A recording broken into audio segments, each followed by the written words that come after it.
giovanotti in circa di scambiare, a volti patrioti, valuri a cristallo, un sogno cittadella, un buli a stanciare, un'idea zitella di tempi e tempi fa.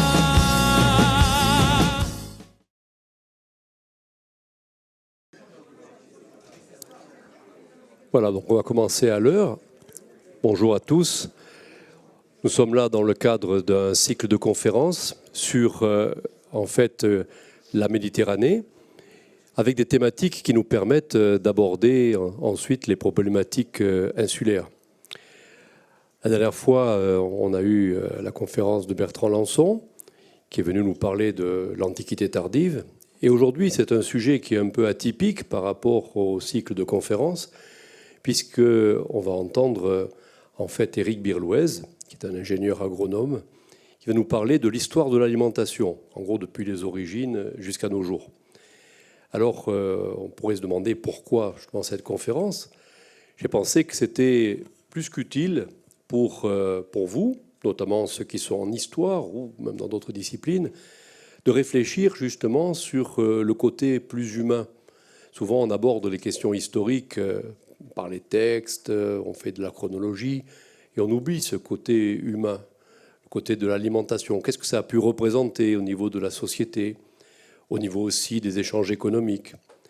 Alors donc, on va écouter la conférence, et ensuite, comme d'habitude, il y aura un échange qui se prolongera avec tous ceux qui, bien sûr, qui le souhaitent. Je sais que parmi vous, il y en a il y en a peu, mais il y en a certains qui ont un cours juste après. Bon, j'ai prévenu l'enseignante que vous étiez ici. Donc je le dis parce qu'après, si après la conférence, avant les questions, il y en a qui doivent y aller, il n'y a pas de problème, comme on fait d'habitude.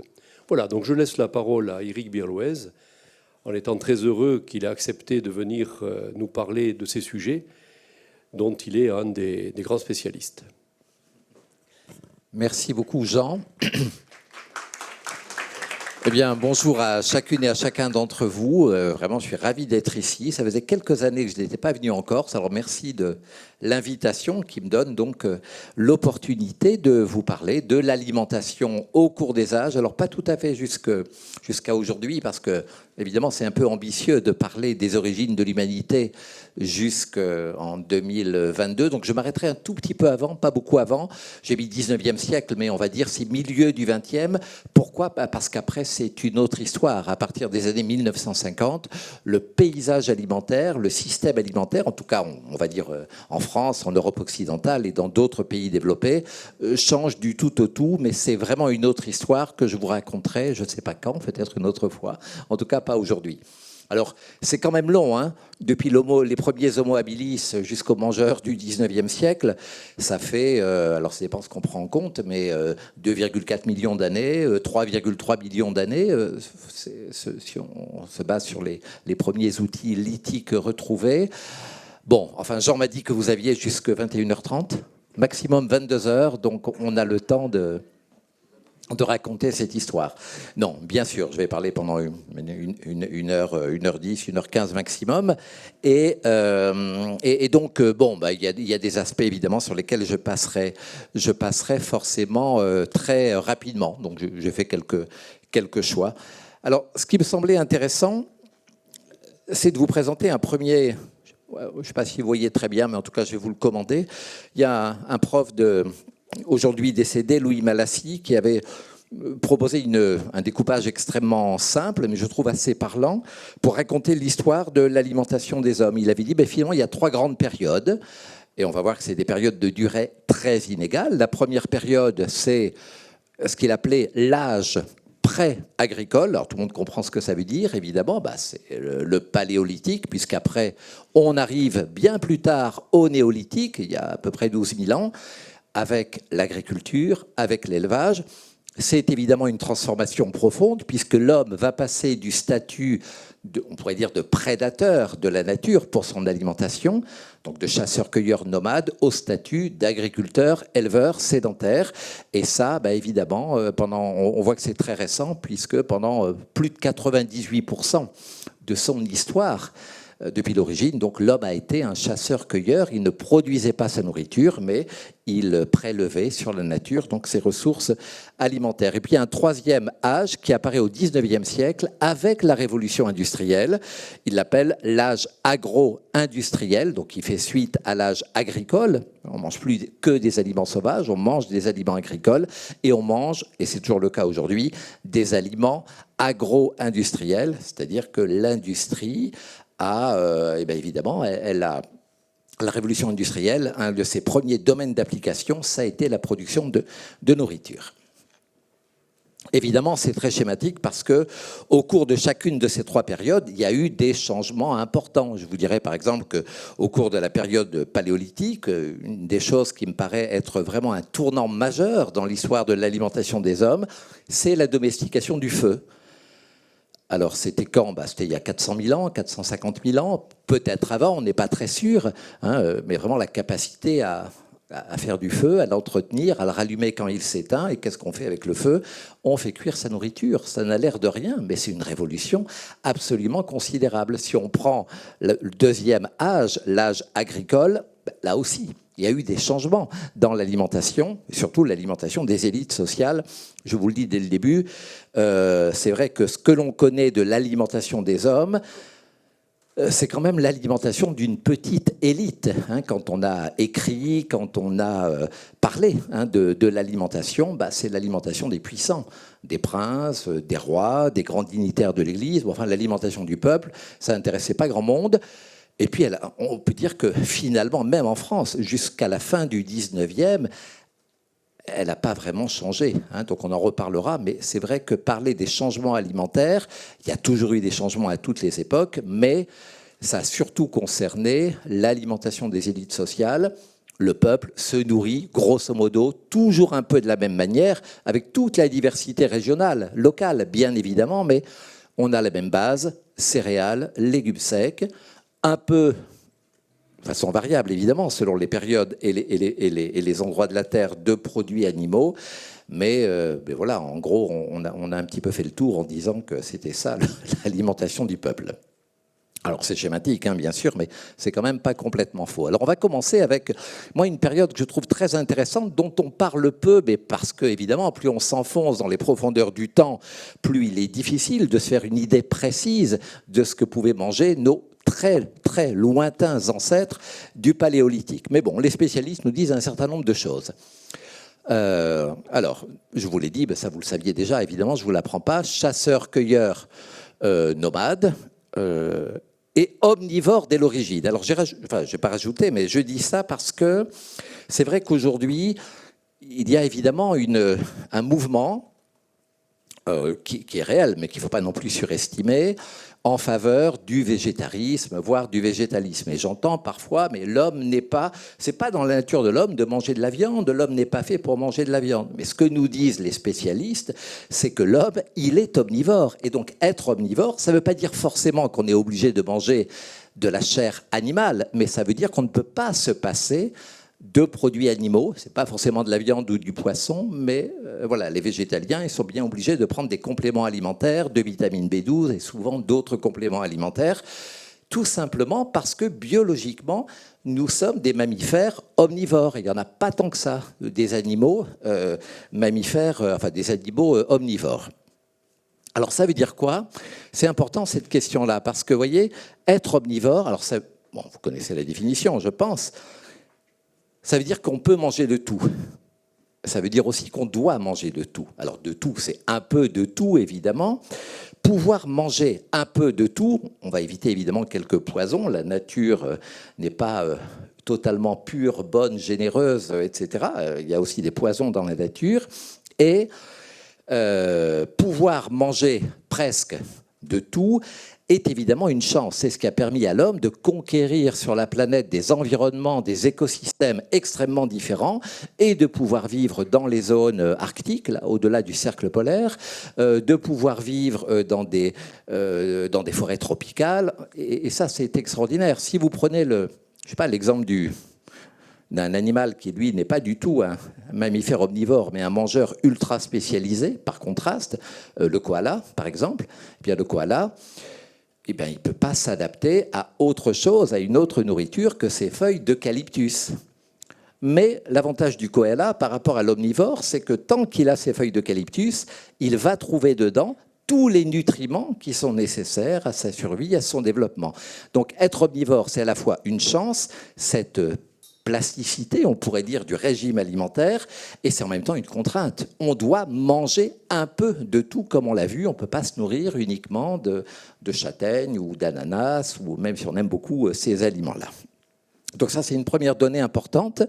Alors, c'est vrai que les plus anciens les plus lointains de nos ancêtres, les tout premiers, les Homo habilis, alors omnivores, on pense quand même que leur ration, et on le sait d'ailleurs, que leur ration alimentaire était surtout constituée de produits végétaux, donc ça va être des racines qu'on déterre, des bulbes, des tubercules, des feuilles, des bourgeons assez tendres, pas trop durs à mâcher de préférence, des fruits, bien sûr, des baies, source de sucre qui est évidemment très important dans le développement du genre humain, mais aussi, parce qu'omnivore, eh bien, des proies faciles à attraper. Ce n'est pas encore les gros mammouths que l'on va chasser, bien évidemment, mais on va ramasser des escargots, des coquillages, des insectes, des larves, enfin voilà, ce que l'on peut trouver. Et puis aussi, et je vais y venir, c'est un aliment qui est très important, consommation de viande, mais pas encore la capacité de chasser des animaux, des gros animaux pour s'en nourrir, mais il y a des charognes. Dans la savane africaine, il y a des tas d'animaux qui meurent de mort naturelle, accidentelle, tués par d'autres prédateurs qui n'ont pas tout mangé. Et si on appelle l'homme Homo habilis, on l'a appelé comme ça parce qu'il avait la capacité, cette habileté à faire des outils qui allaient lui servir dans un premier temps, non pas à tuer les gros animaux, pas encore, mais à découper les carcasses des charognes, à casser les os pour récupérer la moelle. Et donc, il y a déjà une première tendance à consommer de plus en plus de viande. C'est un point qui est très important, surtout aujourd'hui, d'ailleurs, où, ce n'est pas le sujet évidemment, mais où on parle beaucoup de la viande, manger moins de viande, etc., par rapport à tous les enjeux que vous connaissez, d'environnement, de climat, etc.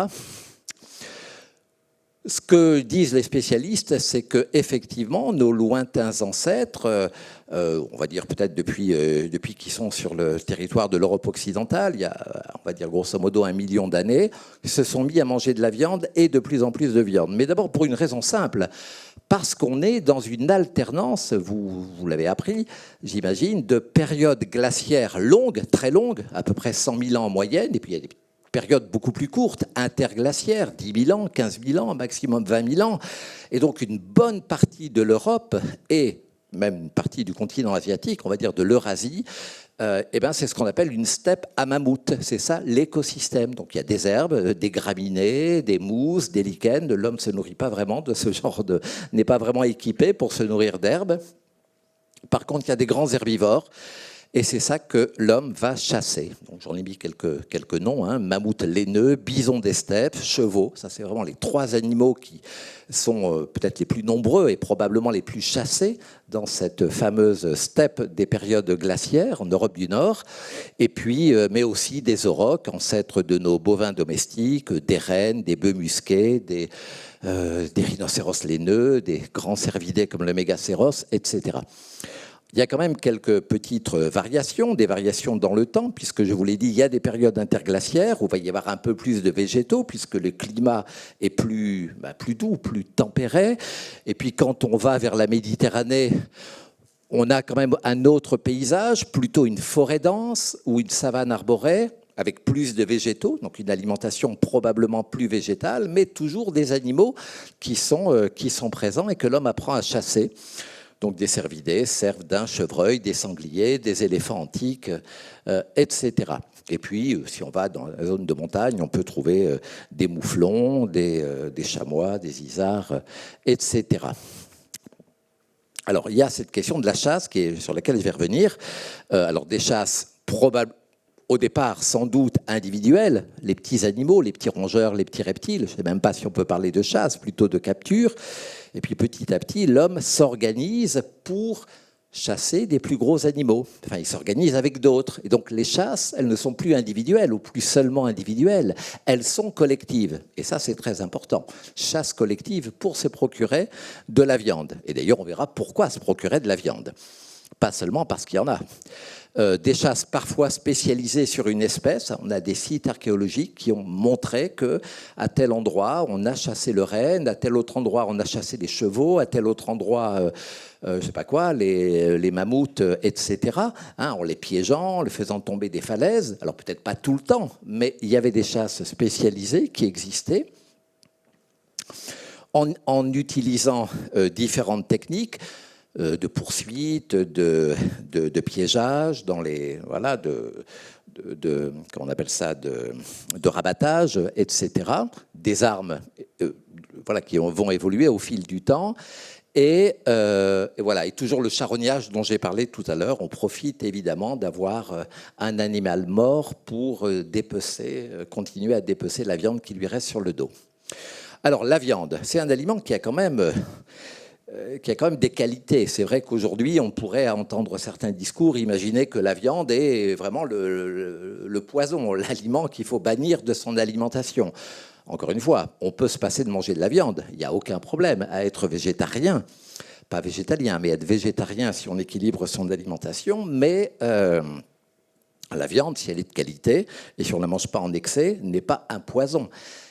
Elle était disponible, je vous l'ai dit, dans les écosystèmes et dans les climats qu'on a vus. Et puis, elle a beaucoup de qualités. La première chose, c'est que la viande est énergétique. Quand vous avez froid, parce que le climat est froid, vous avez besoin, bien évidemment, d'un aliment qui vous apporte des calories. Or, la viande, c'est formidable. Pour 100 grammes de viande, vous avez beaucoup plus de calories que si vous consommez 100 grammes de végétaux ou 100 grammes de fruits, par exemple. Donc ça, c'est un premier intérêt qui n'avait évidemment pas échappé aux yeux de nos plus lointains ancêtres. Et puis la viande, elle est satiétogène. Ça veut dire quoi? Ça veut dire qu'elle procure une sensation de rassasiement qui est à la fois plus rapide, plus intense et plus durable que si vous mangez des végétaux. On sait aujourd'hui que c'est lié à la teneur en protéines. Les nutritionnistes nous ont appris ça. Un aliment qui contient beaucoup de protéines est plus satiétogène, pour reprendre ce terme, qu'un aliment qui en contient peu. Donc évidemment, on peut penser que ça a contribué à l'intérêt porté à la viande par nos ancêtres de la préhistoire, du paléolithique. Et puis la viande, elle se digère bien. Vous avez plus de mal à digérer une pomme de terre crue ou un tubercule que vous déterrez que de manger de la viande. Et puis la viande, elle a des intérêts évidemment en termes de nutriments. J'ai parlé des protéines animales, mais aussi, tout le monde le sait, du fer, des vitamines du groupe B, du zinc, du sélénium, etc., qui sont des nutriments qu'on peut trouver ailleurs que dans la viande, mais dans la viande, ils sont particulièrement présents et surtout biodisponibles, c'est-à-dire plus assimilables par l'organisme que le fer qu'on va trouver par exemple dans les végétaux. Et puis, évidemment, c'est une hypothèse, on peut penser que la viande a séduit par ses qualités sensorielles, le bon goût de la viande. Alors c'est vrai que ce n'était pas au départ la viande grillée, puisque je vous ai parlé rapidement du feu. Pendant peut-être 2 bons millions d'années, nos ancêtres ont mangé cru. Mais si vous avez déjà mangé du steak tartare ou des carpaccio, vous vous êtes rendu compte que ça se digère bien, qu'on est capable, qu'on peut apprécier ça.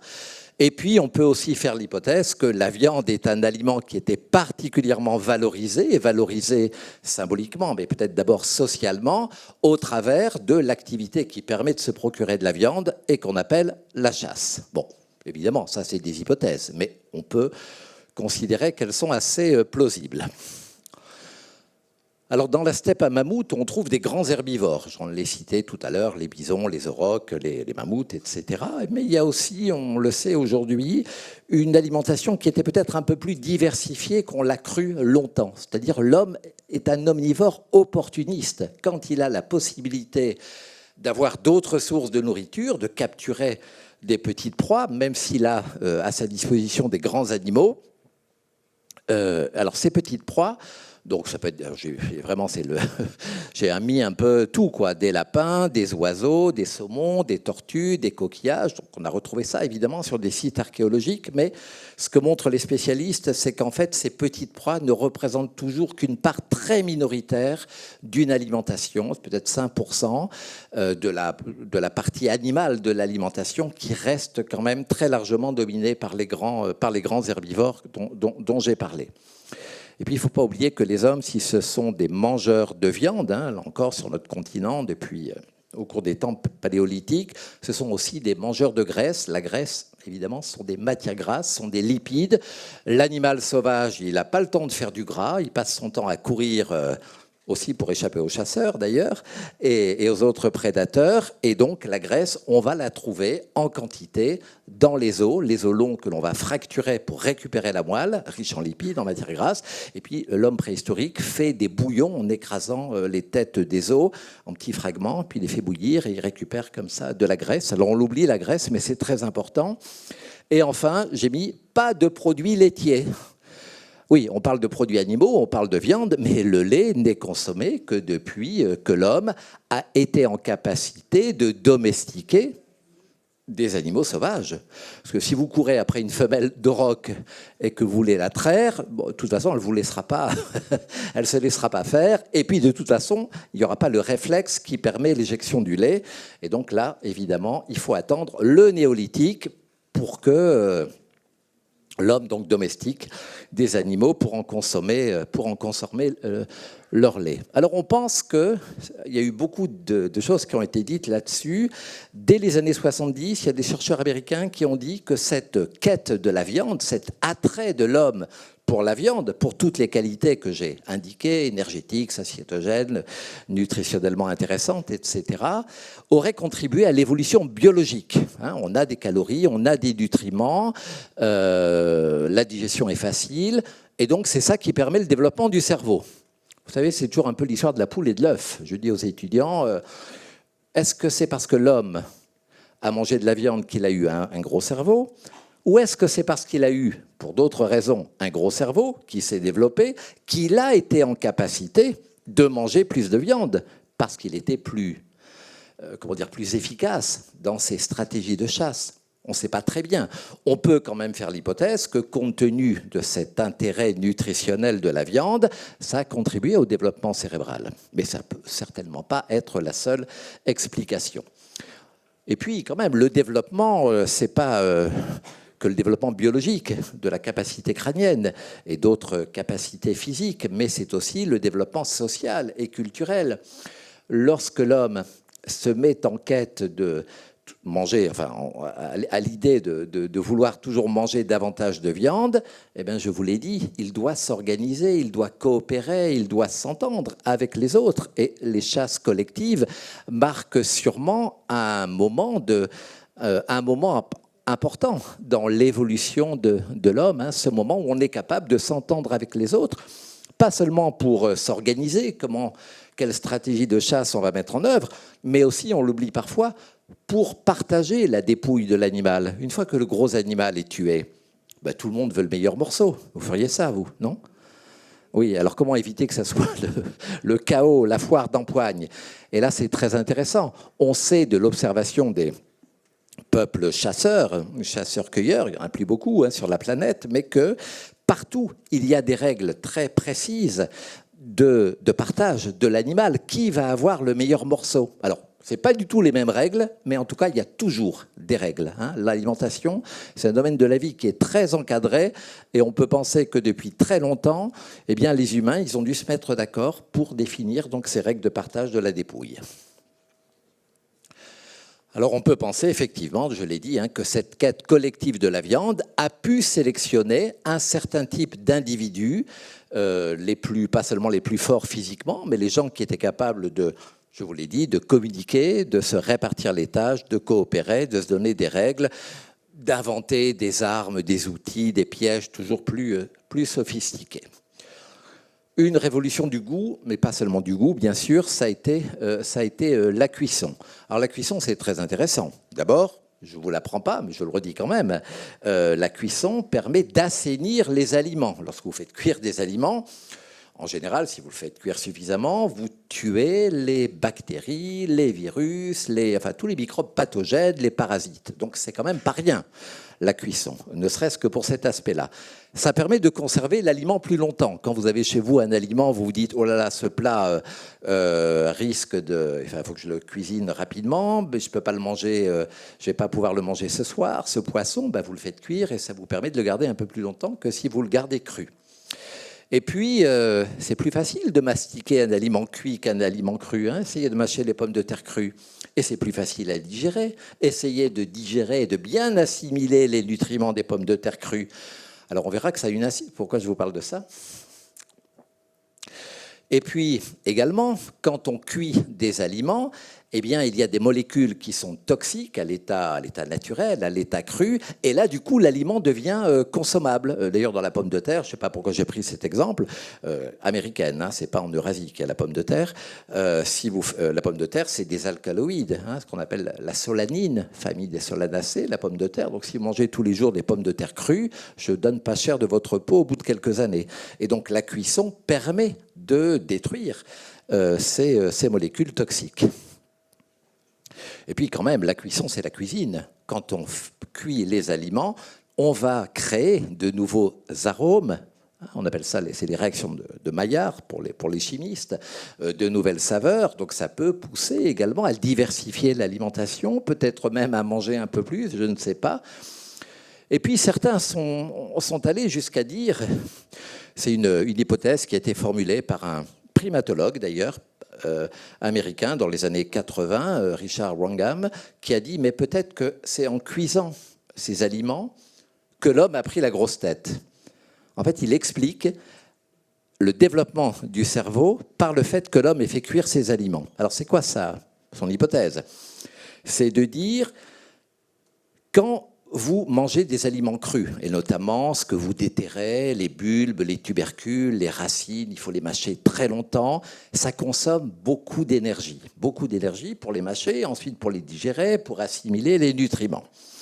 Alors avec la cuisson, c'est formidable. C'est facile de mâcher la pomme de terre cuite, ça se digère facilement, on assimile bien les nutriments qui ont commencé à être dégradés par la cuisson.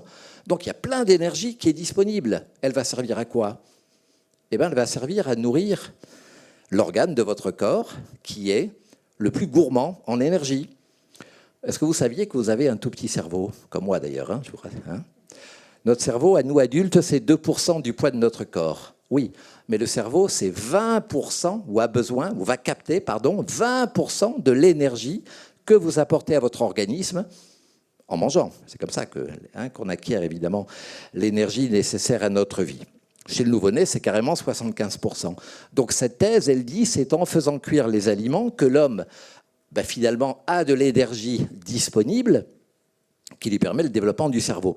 Le petit problème, c'est que le cerveau, disent les spécialistes, il s'est développé quand même avant la domestication du feu. Donc il n'est pas du tout impossible, moi je trouve assez séduisant cette idée-là, que le cerveau ait continué son développement après la domestication du feu.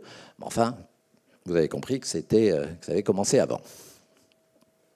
Alors on arrive à l'âge agricole, donc c'est on peut dire le néolithique, bien sûr. Le néolithique, alors je vous l'ai dit, ça apparaît très récemment. J'avais fait un petit calcul une fois pour faire bien comprendre aux auditeurs, aux étudiants, à quel point c'était récent. Parce que quand on parle de 3 millions d'années, ou de 2,4 millions d'années, les premiers fossiles d'Homo habilis, et puis jusqu'à aujourd'hui, c'est l'agriculture, il y a 12 000 ans, c'est difficile de se rendre compte des choses. Alors, il dit, prenons l'exemple, l'image d'une année de 365 jours. L'homme, les premiers représentants du genre humain, du genre Homo, apparaissent sur la Terre, 1er janvier, à minuit, plus une fraction de seconde. Et aujourd'hui, en 2022, nous sommes aujourd'hui même à une année plus tard, à minuit, moins une fraction de seconde. Et j'avais calculé que l'agriculture était inventée, pratiquée, le 30 décembre à 11h24 du matin. Bon, à 11h24, je ne suis plus très sûr, mais en tout cas, c'était en fin de matinée. Pour dire à quel point c'est extrêmement récent, cette rupture absolument énorme qu'a été le néolithique, notamment, pas seulement bien sûr, mais notamment caractérisée par la pratique de l'agriculture et de l'élevage. Moi, j'avais appris à l'école quand j'étais petit que l'homme s'était sédentarisé pour pratiquer l'agriculture et l'élevage. Et on le lit encore souvent. Bah oui, l'homme, un jour, il a décidé de pratiquer l'agriculture, d'élever des animaux. Eh bien, il s'est sédentarisé. Ça paraît logique. Ben, au début, ça ne s'est pas passé comme ça. Quand on regarde les premiers foyers de néolithisation, croissant fertile, bien sûr, également en Chine et puis dans d'autres régions, on a d'abord une sédentarisation. Et pendant plusieurs siècles, dans le croissant fertile, par exemple, eh bien, les hommes ils vont continuer à vivre leur vie de chasseurs-cueilleurs. Ben, la différence, c'est qu'ils sont dans un village. Mais qu'est-ce qui s'est passé? Réchauffement climatique, il y a à peu près 12 000 ans. Et du coup, dans certaines régions du monde, eh bien, il y a profusion de végétaux, notamment de céréales, de légumes secs qui étaient très peu consommés auparavant, d'autres animaux qui sont nombreux. Pourquoi s'embêter à continuer à courir derrière sa nourriture? C'est quand même plus confortable de vivre dans un village. Voilà, donc on sédentarise tout en continuant à chasser, à pêcher, à récolter des aliments sauvages, etc. Pourquoi s'embêter à faire de l'agriculture? Mais il y a quand même un jour, un moment où, quelques siècles plus tard, on pratique l'agriculture. Alors pourquoi? Ça, c'est une question intéressante. La réponse, c'est qu'on n'en sait rien. Alors, ça n'empêche pas d'avoir des hypothèses. On a dit, évidemment, ça me paraît assez plausible, l'homme, lorsqu'il se sédentarise, la population augmente. Pour une raison simple. Les femmes nomades, des chasseurs-cueilleurs nomades, elles ne peuvent pas se balader en étant enceintes avec un enfant d'1 an et demi, si potentiellement elles peuvent avoir un enfant tous les ans ou un peu plus, dans les bras, un troisième qui marche à peine, c'est pas possible. Donc, il y a pas mal de grossesses qui n'arrivent pas à terme du fait des conditions de vie et probablement des avortements et probablement des infanticides. Et les femmes nomades, elles ont un enfant tous les 3 ou 4 ans. Mais quand vous êtes sédentarisé dans un village, ben, la population explose, tout simplement parce que les femmes peuvent avoir des enfants tous les ans ou tous les ans et demi. Et un peu plus tard, quand l'homme va pratiquer l'élevage, il y aura du lait qui pourra être donné aux enfants. Donc la durée de l'allaitement qui était la plus longue possible chez les femmes nomades, eh bien, dans le village, elle est réduite. Et donc, ça explique. Et donc peut-être que l'agriculture, elle est inventée déjà parce que, indépendamment de cette histoire de lait, eh bien parce qu'on a une population qui augmente. Alors on a dit, c'est peut-être pas tant pour augmenter la quantité de nourriture, pour nourrir toujours plus de bouches, c'est peut-être simplement, et c'est pas rien, pour sécuriser l'alimentation. C'est vrai que les premières plantes qui vont être cultivées, j'en parlais tout à l'heure, c'est les céréales et les légumes secs, partout. Alors c'est pas les mêmes. C'est vrai que dans le croissant fertile, c'est le blé, c'est l'orge. Sur le continent américain, c'est le maïs. En Asie du Sud-Est, c'est le riz. En Afrique, il ne faut pas oublier l'Afrique, c'est le mil et le sorgho. Et puis les légumes secs, ici c'est les pois chiches, les fèves, les lentilles, les haricots sur le continent américain, le soja en Asie, en Afrique, niébé, etc. Autres légumineuses. Voilà, donc ça, ce sont les aliments qui vont... Et alors, quel est l'intérêt des céréales et des légumes secs? Eh bien, d'abord, c'est que pour nourrir une population en croissance, on n'a rien trouvé de mieux, parce que l'animal... Il faut le nourrir, il faut s'en occuper. On ne va pas le tuer au bout de 3 mois, en règle générale. Alors que les céréales, en quelques mois, elles produisent des calories en quantité et dans le cas des légumes secs, des protéines, en plus des calories apportées par l'amidon. Donc, il n'y a pas mieux que des céréales et des légumes secs pour nourrir une population en croissance. Donc, c'est ce que l'on va faire. Mais je vais revenir sur cet aspect-là. Alors l'agriculture, elle a été inventée à plusieurs reprises, hein, pas seulement dans le croissant fertile, mais à peu près à la même époque, un tout petit peu plus tard, mais pas beaucoup plus tard, ailleurs, hein, donc sur le continent américain, en Afrique, en Asie, etc. Bon, donc il n'y a pas eu une agriculture, l'invention en une fois, mais plusieurs premières agricultures, on pourrait dire. Et alors pas en Europe. Effectivement, l'Europe, c'est le seul continent où l'agriculture n'a pas été inventée. Ce sont des migrants. Je dis souvent, quand je fais des conférences avec les agriculteurs, je dis en fait, vous, les agriculteurs français, vous n'avez pas inventé, ce n'est pas vos ancêtres qui ont inventé l'agriculture, c'est les migrants syriens qui l'ont inventé. Alors j'exagère à peine. En fait, ce sont les migrations préhistoriques depuis le croissant fertile. Alors évidemment, elles ne se sont pas faites directement de la Syrie à la France. Évidemment, ça a pris quelques milliers d'années, mais l'Europe est le continent sur lequel l'agriculture et l'élevage sont venus d'ailleurs. Et puis, donc, céréales et des légumineuses, donc source d'amidon et de protéines. Et puis, mais je ne l'ai pas dit, mais c'était ça le plus important que je voulais dire, c'est qu'en fait, ce sont des aliments que l'on peut stocker.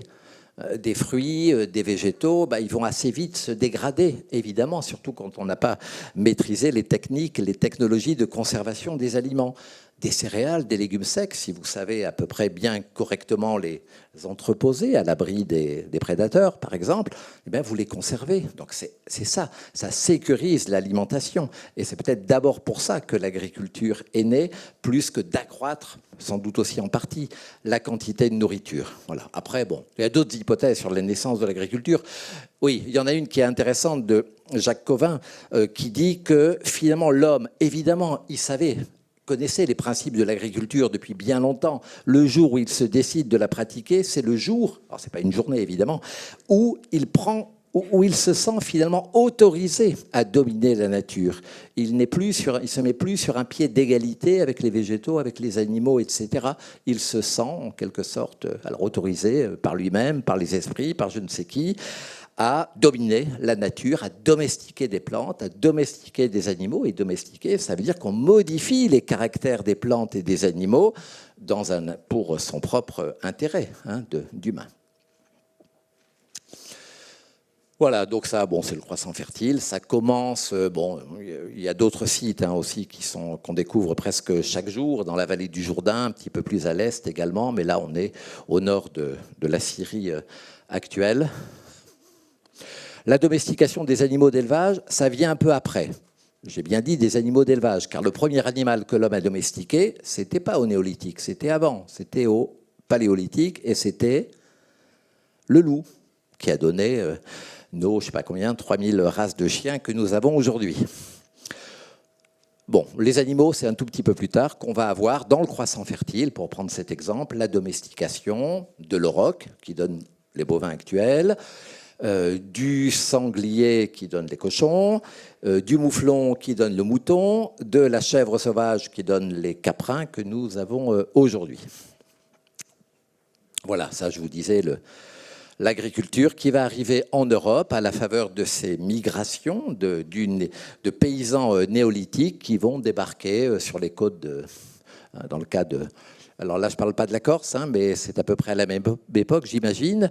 Là, je ne sais pas très bien, mais il y a un peu moins de 8000 ans, si vous voulez, pour les premières arrivées par le bassin méditerranéen des premières pirogues d'agriculteurs-éleveurs qui amènent avec eux les céréales qu'ils ont domestiquées et quelques animaux qu'ils ont domestiqués.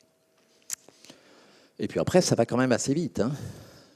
Alors tout le monde le sait, évidemment, le néolithique, on a parlé il y a longtemps déjà de révolution néolithique. Alors révolution, c'est pas que ça s'est fait en un clin d'œil, c'est pas le 14 juillet 1789, non. C'est une révolution, oui, mais dans le sens où ça va changer, mais d'une manière incroyablement profonde, phénoménale, le mode de vie de nos ancêtres. Déjà, ça c'est très intéressant, la ration alimentaire. L'assiette, le menu au néolithique, c'est plus du tout le menu du paléolithique. Je vous ai parlé des céréales. Oui, on consommait déjà dans le croissant fertile des céréales avant le néolithique, des céréales sauvages, mais c'était pas depuis très longtemps d'ailleurs, et puis surtout pas dans la même quantité. Voilà, pardon, je vais un peu vite. Et puis j'ai parlé des stocks. Et alors, oui, très important, la viande. Je vous ai parlé de la viande de plus en plus consommée aux périodes paléolithiques. Et bien là, ça va changer. On va continuer, bien sûr, à pratiquer la chasse. On ne va pas brutalement passer de l'animal sauvage à l'animal d'élevage, à l'animal domestique. Mais ce qui se passe, c'est qu'en fait, mais je vous l'ai dit, pour nourrir une population en croissance, dans un village d'agriculteurs et d'éleveurs, on n'a rien trouvé mieux que de cultiver des céréales et des légumes secs. Et la viande devient l'aliment des riches, l'aliment emblématique du riche. Et vous voyez, c'est un bouleversement quand même qui est assez important. Forte baisse de la diversité alimentaire. Et oui, parce que finalement, qu'est-ce qu'on va cultiver? Quelques céréales, une poignée de légumes secs. On a domestiqué quelques animaux, alors que l'homme du paléolithique, sa survie en dépendait, était alors là complètement omnivore opportuniste, comme je vous le disais, c'est-à-dire il mangeait tout ce qu'il pouvait manger. De temps en temps, il faisait des erreurs. Il apprenait à ses dépens que tel aliment était toxique, bien sûr, mais en tout cas, il y avait une diversité certainement beaucoup plus importante qu'on a pu mettre en évidence, là encore, en étudiant des peuples de chasseurs-cueilleurs, qui évidemment ont évolué. Ce n'est pas des hommes préhistoriques fossiles, ce n'est pas ce que je veux dire, mais on peut regarder et se rendre compte qu'ils ont une connaissance de la nature qui est absolument phénoménale, qui connaissent des centaines, peut-être des milliers de plantes, qui savent. Voilà. Alors, quand on pratique l'agriculture et l'élevage, on réduit beaucoup la diversité alimentaire. Bon, on cueille encore des plantes sauvages, on va de temps en temps à la chasse, bien évidemment, mais ce n'est pas l'essentiel de la ration alimentaire. Et puis, alors ça c'est très intéressant, on se dit, c'est génial l'agriculture, ça permet aux gens, oui, ça accompagne une population en croissance forte, mais sur le plan de la santé des individus, c'est pas terrible. Quand on compare la taille des squelettes des hommes du paléolithique avec celle des premiers agriculteurs, éleveurs, et encore pendant des millénaires après, sur le continent eurasiatique, il y a une différence de 16 cm. Quand même beaucoup. 1,75 m pour les paléolithiques, 1,60 m de moyenne pour les paysans néolithiques. C'est ça le progrès, alors tout ça s'explique, il y a des hypothèses. Les caries dentaires. Les caries dentaires, on les découvre. Pourquoi? Parce que l'homme mange des céréales, des légumes secs, donc ingère de l'amidon. Il y a une digestion de l'amidon qui commence au niveau de la bouche grâce à l'amylase salivaire et on commence à avoir des sucres. Et les bactéries, elles adorent ça. Donc on a des caries dentaires qu'on ne voyait quasiment pas au temps paléolithique. Des problèmes osseux liés, je ne rentre pas dans le détail, c'est de la nutrition, mais à la consommation des céréales, déminéralisation de l'organisme. Donc vous voyez, l'agriculture, il y a du pour et du contre. C'est vrai que ça a permis de sécuriser l'alimentation, d'accompagner une croissance de la population qui était née avec la sédentarisation, mais ça va se traduire par des effets santé qui sont loin d'être positifs. Et même, on a calculé que l'espérance de vie, je crois, était de moins 7 années entre les derniers paléolithiques et les chasseurs, les éleveurs agriculteurs du néolithique. La sédentarité et l'essor démographique, j'en ai parlé. Alors au début, on a des hameaux, après on a des villages, après on a des villes, après on a des royaumes, et puis on a des empires, et puis même on va parler, Braudel en parle, et puis d'autres avant lui d'ailleurs, de civilisation, carrément, du blé, de civilisation du maïs pour le continent américain, de civilisation du riz pour l'Asie du Sud-Est. Oh, je ne sais pas pourquoi, on oublie toujours de parler de la civilisation du mil et du sorgho pour l'Afrique. Le sorgho, c'est quand même la 4e céréale la plus consommée dans le monde. Et puis, avec l'agriculture, l'élevage, on voit et la sédentarité, on voit le renforcement du pouvoir. Il y a des chefs dans les villages. Après, il va y avoir des rois, il va y avoir des empereurs, etc., etc. Les inégalités sociales s'accroissent. Je ne vais pas forcément idéaliser les peuples chasseurs-cueilleurs nomades du paléolithique. Je pense qu'il y avait déjà quand même sans doute un peu de hiérarchie, mais pas beaucoup. Par le fait d'inégalité sociale, évidemment, ça va s'accroître. À partir du moment où vous avez plus de terre que l'autre, que vous avez su vous débrouiller pour avoir un accès à l'eau d'irrigation plus aisé, que vous avez plus de stocks, c'est formidable. Si vous avez des stocks de céréales, demandez à M. Poutine, c'est une arme dont personne ne s'est jamais privé, l'arme de la faim. J'ai des stocks, tu viens me voir, t'en as besoin, ok, mais tu m'es redevable. Et voilà, on voit bien, pas besoin de faire un dessin, comment les choses marchent. Donc vous voyez, c'est très intéressant de voir ces impacts, mais très profonds, sur la société. Et puis, on voit apparaître de nouveaux métiers. Les individus vont se spécialiser dans certaines tâches. Et puis, comme on a des stocks, il faut les garder parce qu'il y a des pillards, parce qu'il y a la tribu, le village voisin qui, lui, n'a plus rien et qui va venir nous les piller. Donc, on va créer un nouveau job, les gendarmes ou les soldats, etc. Tout ça est lié à l'accumulation de ces biens qui sont des nourritures. Et puis, on va développer également un certain nombre alors des conflits, hein, bien évidemment. Alors peut-être qu'ils existaient quand même, ils existaient sûrement au Paléolithique, mais ils se sont probablement augmentés. Et puis, oui, et les progrès techniques jusqu'à l'invention de l'écriture. Lorsque l'écriture apparaît il y a 5300, 5500 ans, Mésopotamie, en Égypte, à peu près à la même période, à quoi elle sert l'écriture ? Elle sert à faire des listes, elle sert à compter, elle sert à inscrire combien de têtes d'animaux, elle sert à inscrire et à se souvenir et à communiquer la quantité de céréales qui va être stockée, par exemple. Vous voyez ? Donc, quand on déroule le fil, on se dit « Ah oui, vraiment, le néolithique, c'est une révolution. Ce n'est pas qu'un changement de la ration alimentaire, ça va évidemment beaucoup plus loin. » Bon, donc, voilà, on arrive à l'Antiquité. L'élevage, la viande seulement pour les puissants. Alors j'ai mis quelques éléments là sur l'alimentation dans la Grèce ancienne. Voilà, là je suis sorti de la préhistoire. Hein.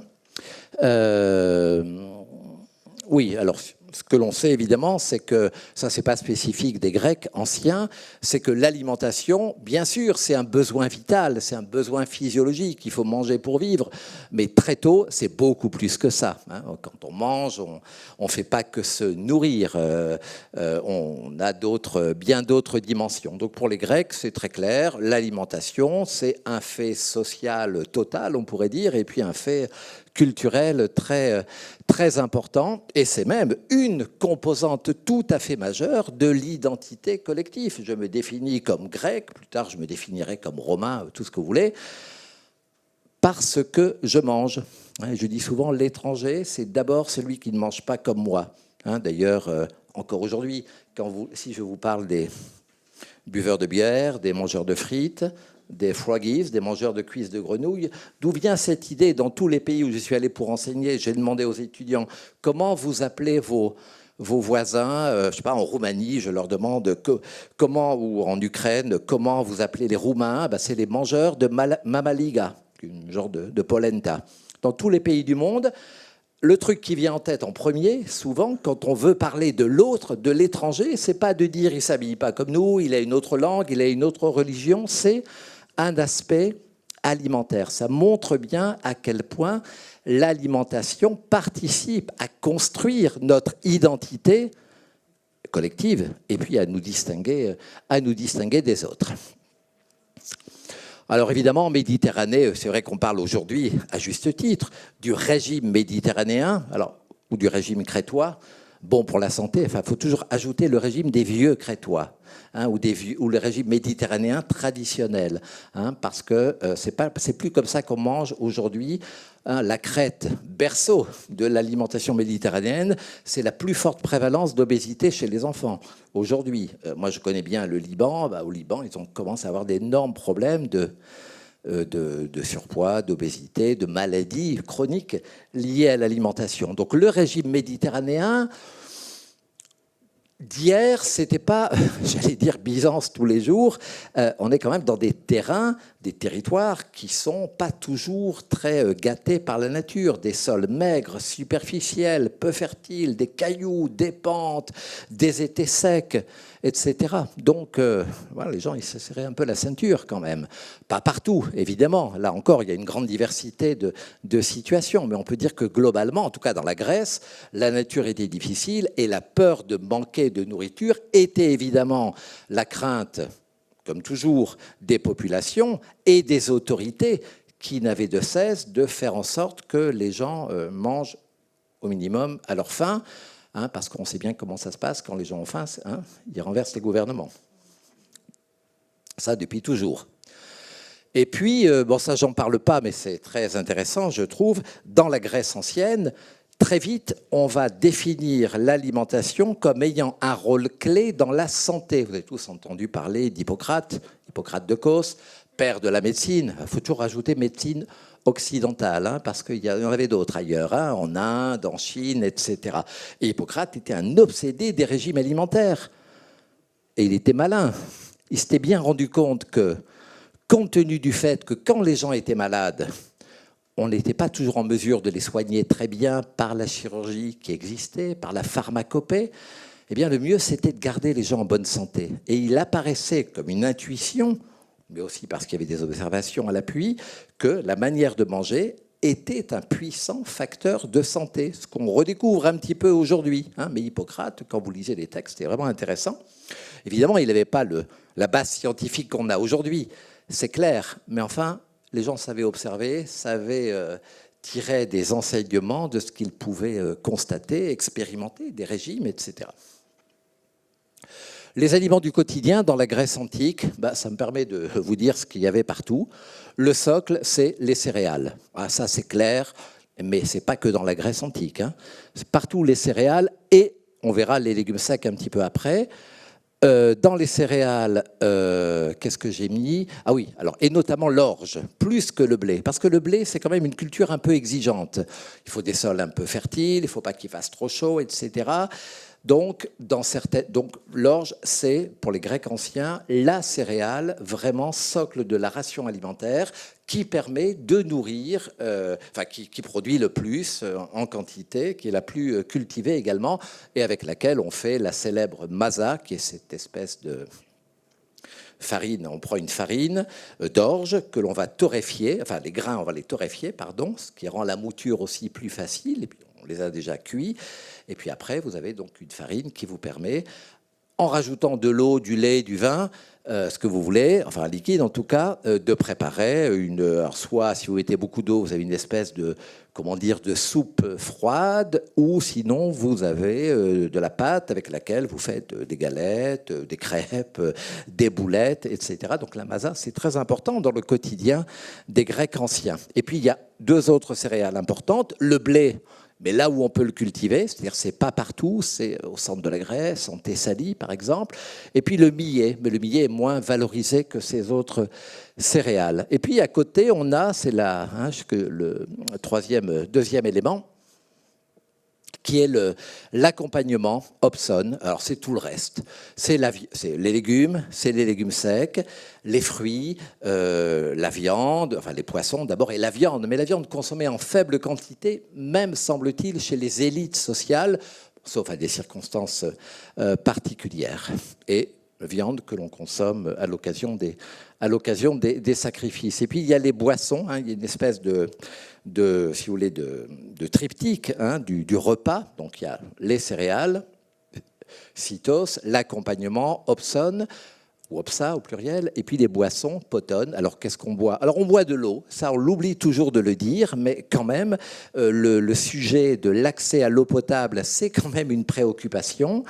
Et puis on boit du vin, évidemment, depuis le moment où on est en capacité de produire du vin, mais pas seulement. Et puis quand on est pauvre, on boit plutôt ce qu'on appelle du vin de marc, c'est-à-dire une fois qu'on a pressé le raisin, il reste les rafles, les pellicules des grains, les pépins. Et on rajoute de l'eau, c'est pas terrible, on fait fermenter, mais c'est ce que va pouvoir boire le peuple qui n'a pas accès, évidemment, au vin de qualité.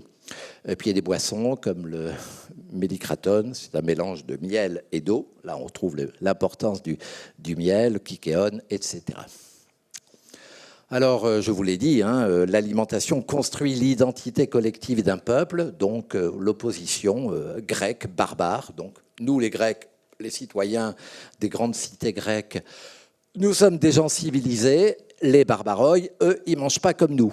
Donc, on va vraiment avoir des distinctions qui sont très nettes. Alors, il y a 3 aliments considérés, enfin, il y en a même un peu plus, comme des aliments civilisés. C'est le pain. Alors, le pain de blé, évidemment. L'orge, on ne fait pas vraiment du pain. Ce n'est pas très panifiable, l'orge.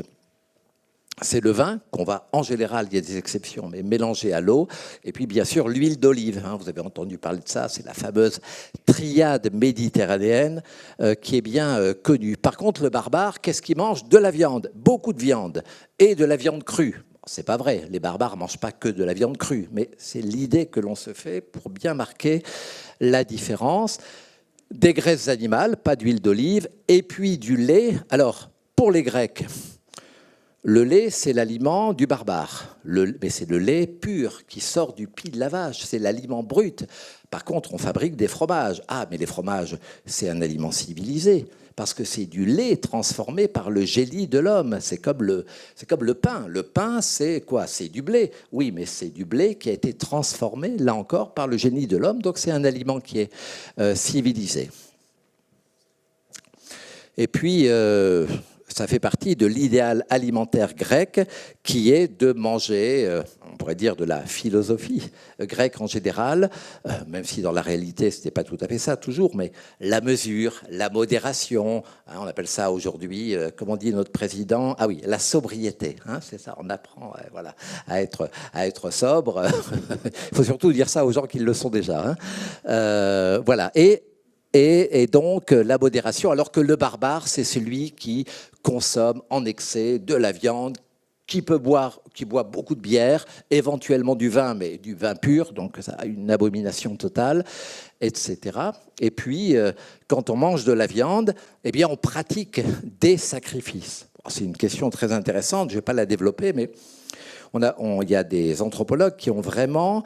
qui ont dit, bon, le sacrifice, évidemment, on rend hommage aux dieux, on honore les divinités, bien évidemment, on renoue on consolide les relations sociales, mais c'est peut-être aussi, c'est l'hypothèse, une déculpabilisation de ce qu'on appelle le meurtre alimentaire. Pour manger de la viande, il faut tuer un animal. Et peut-être que les hommes n'ont jamais été très à l'aise avec cette idée-là, surtout quand il s'agit d'animaux d'élevage. On ne fait pas des sacrifices d'animaux sauvages. L'animal sauvage, c'est un adversaire, pas de problème. On le tue, on le mange. Les animaux qu'on sacrifie sont les animaux d'élevage. Ce n'est pas par hasard, c'est les animaux avec qui, oui, on a noué une relation de proximité, affective parfois. On donne un nom à la vache, on la nourrit, etc. Alors une manière de se déculpabiliser, c'est peut-être de dire on ne va pas se jeter sur l'animal pour le tuer, pour le manger, pour assouvir une pulsion d'envie de viande, mais on va accomplir un acte noble. On va rendre hommage aux dieux. Et puis la viande, on va quand même pas l'acheter, quoi. On va la garder pour nous. Et puis en plus, on va la partager dans un banquet. Peut-être que c'est une forme de déculpabilisation. On partage la viande, donc on partage la responsabilité, la culpabilité de la mise à mort de l'animal. Enfin, il y a plein de trucs à raconter autour de ça. Et c'est toujours évidemment un sacrifice. Sacrifice, ça veut dire faire sacré, rendre sacré. On rend sacré le meurtre alimentaire. C'est pas juste parce que j'ai envie de manger de la viande que je tue l'animal. Il faut que je trouve une justification. Bon, c'est une des hypothèses qui a été formulée sur cette question-là. Bon, le goût des graisses, il faut que j'avance, non? On a dit 21h30, mais pas au-delà. Excusez-moi, je me rends compte que... voilà, donc, qu'est-ce qu'on pourrait dire? Oui, le goût des Grecs, les herbes aromatiques, déjà des épices exotiques. Alors ça, c'est évidemment les ultra riches qui peuvent se payer du poivre qui vient d'Inde, qui peuvent se payer de la cannelle qui vient de l'île de Ceylan, qui peuvent même se payer des épices encore plus lointaines. Et puis l'attrait du sucre. On connaît l'engouement des Grecs pour le miel, qu'ils mettent partout, dans le vin, dans le lait, dans les plats salés aussi, le boudin au miel par exemple, et puis pour faire des gâteaux, bien évidemment, et qu'on utilise dans la pharmacopée. Ça, en Corse, on connaît le miel. Et puis, quand on parle de la Grèce, on pourrait parler évidemment du banquet grec avec ces deux moments. Le moment où l'on mange et où, en principe, on ne boit pas. En réalité, on boit un peu quand même de vin, le deipnon, et puis le symposium, le symposium, si vous voulez, qui est le moment, l'assemblée de buveurs entre hommes. Les femmes ne sont pas admises. Enfin, oui, quelques danseuses, prostituées, mais pas les femmes, pas les femmes légitimes, comme on dit.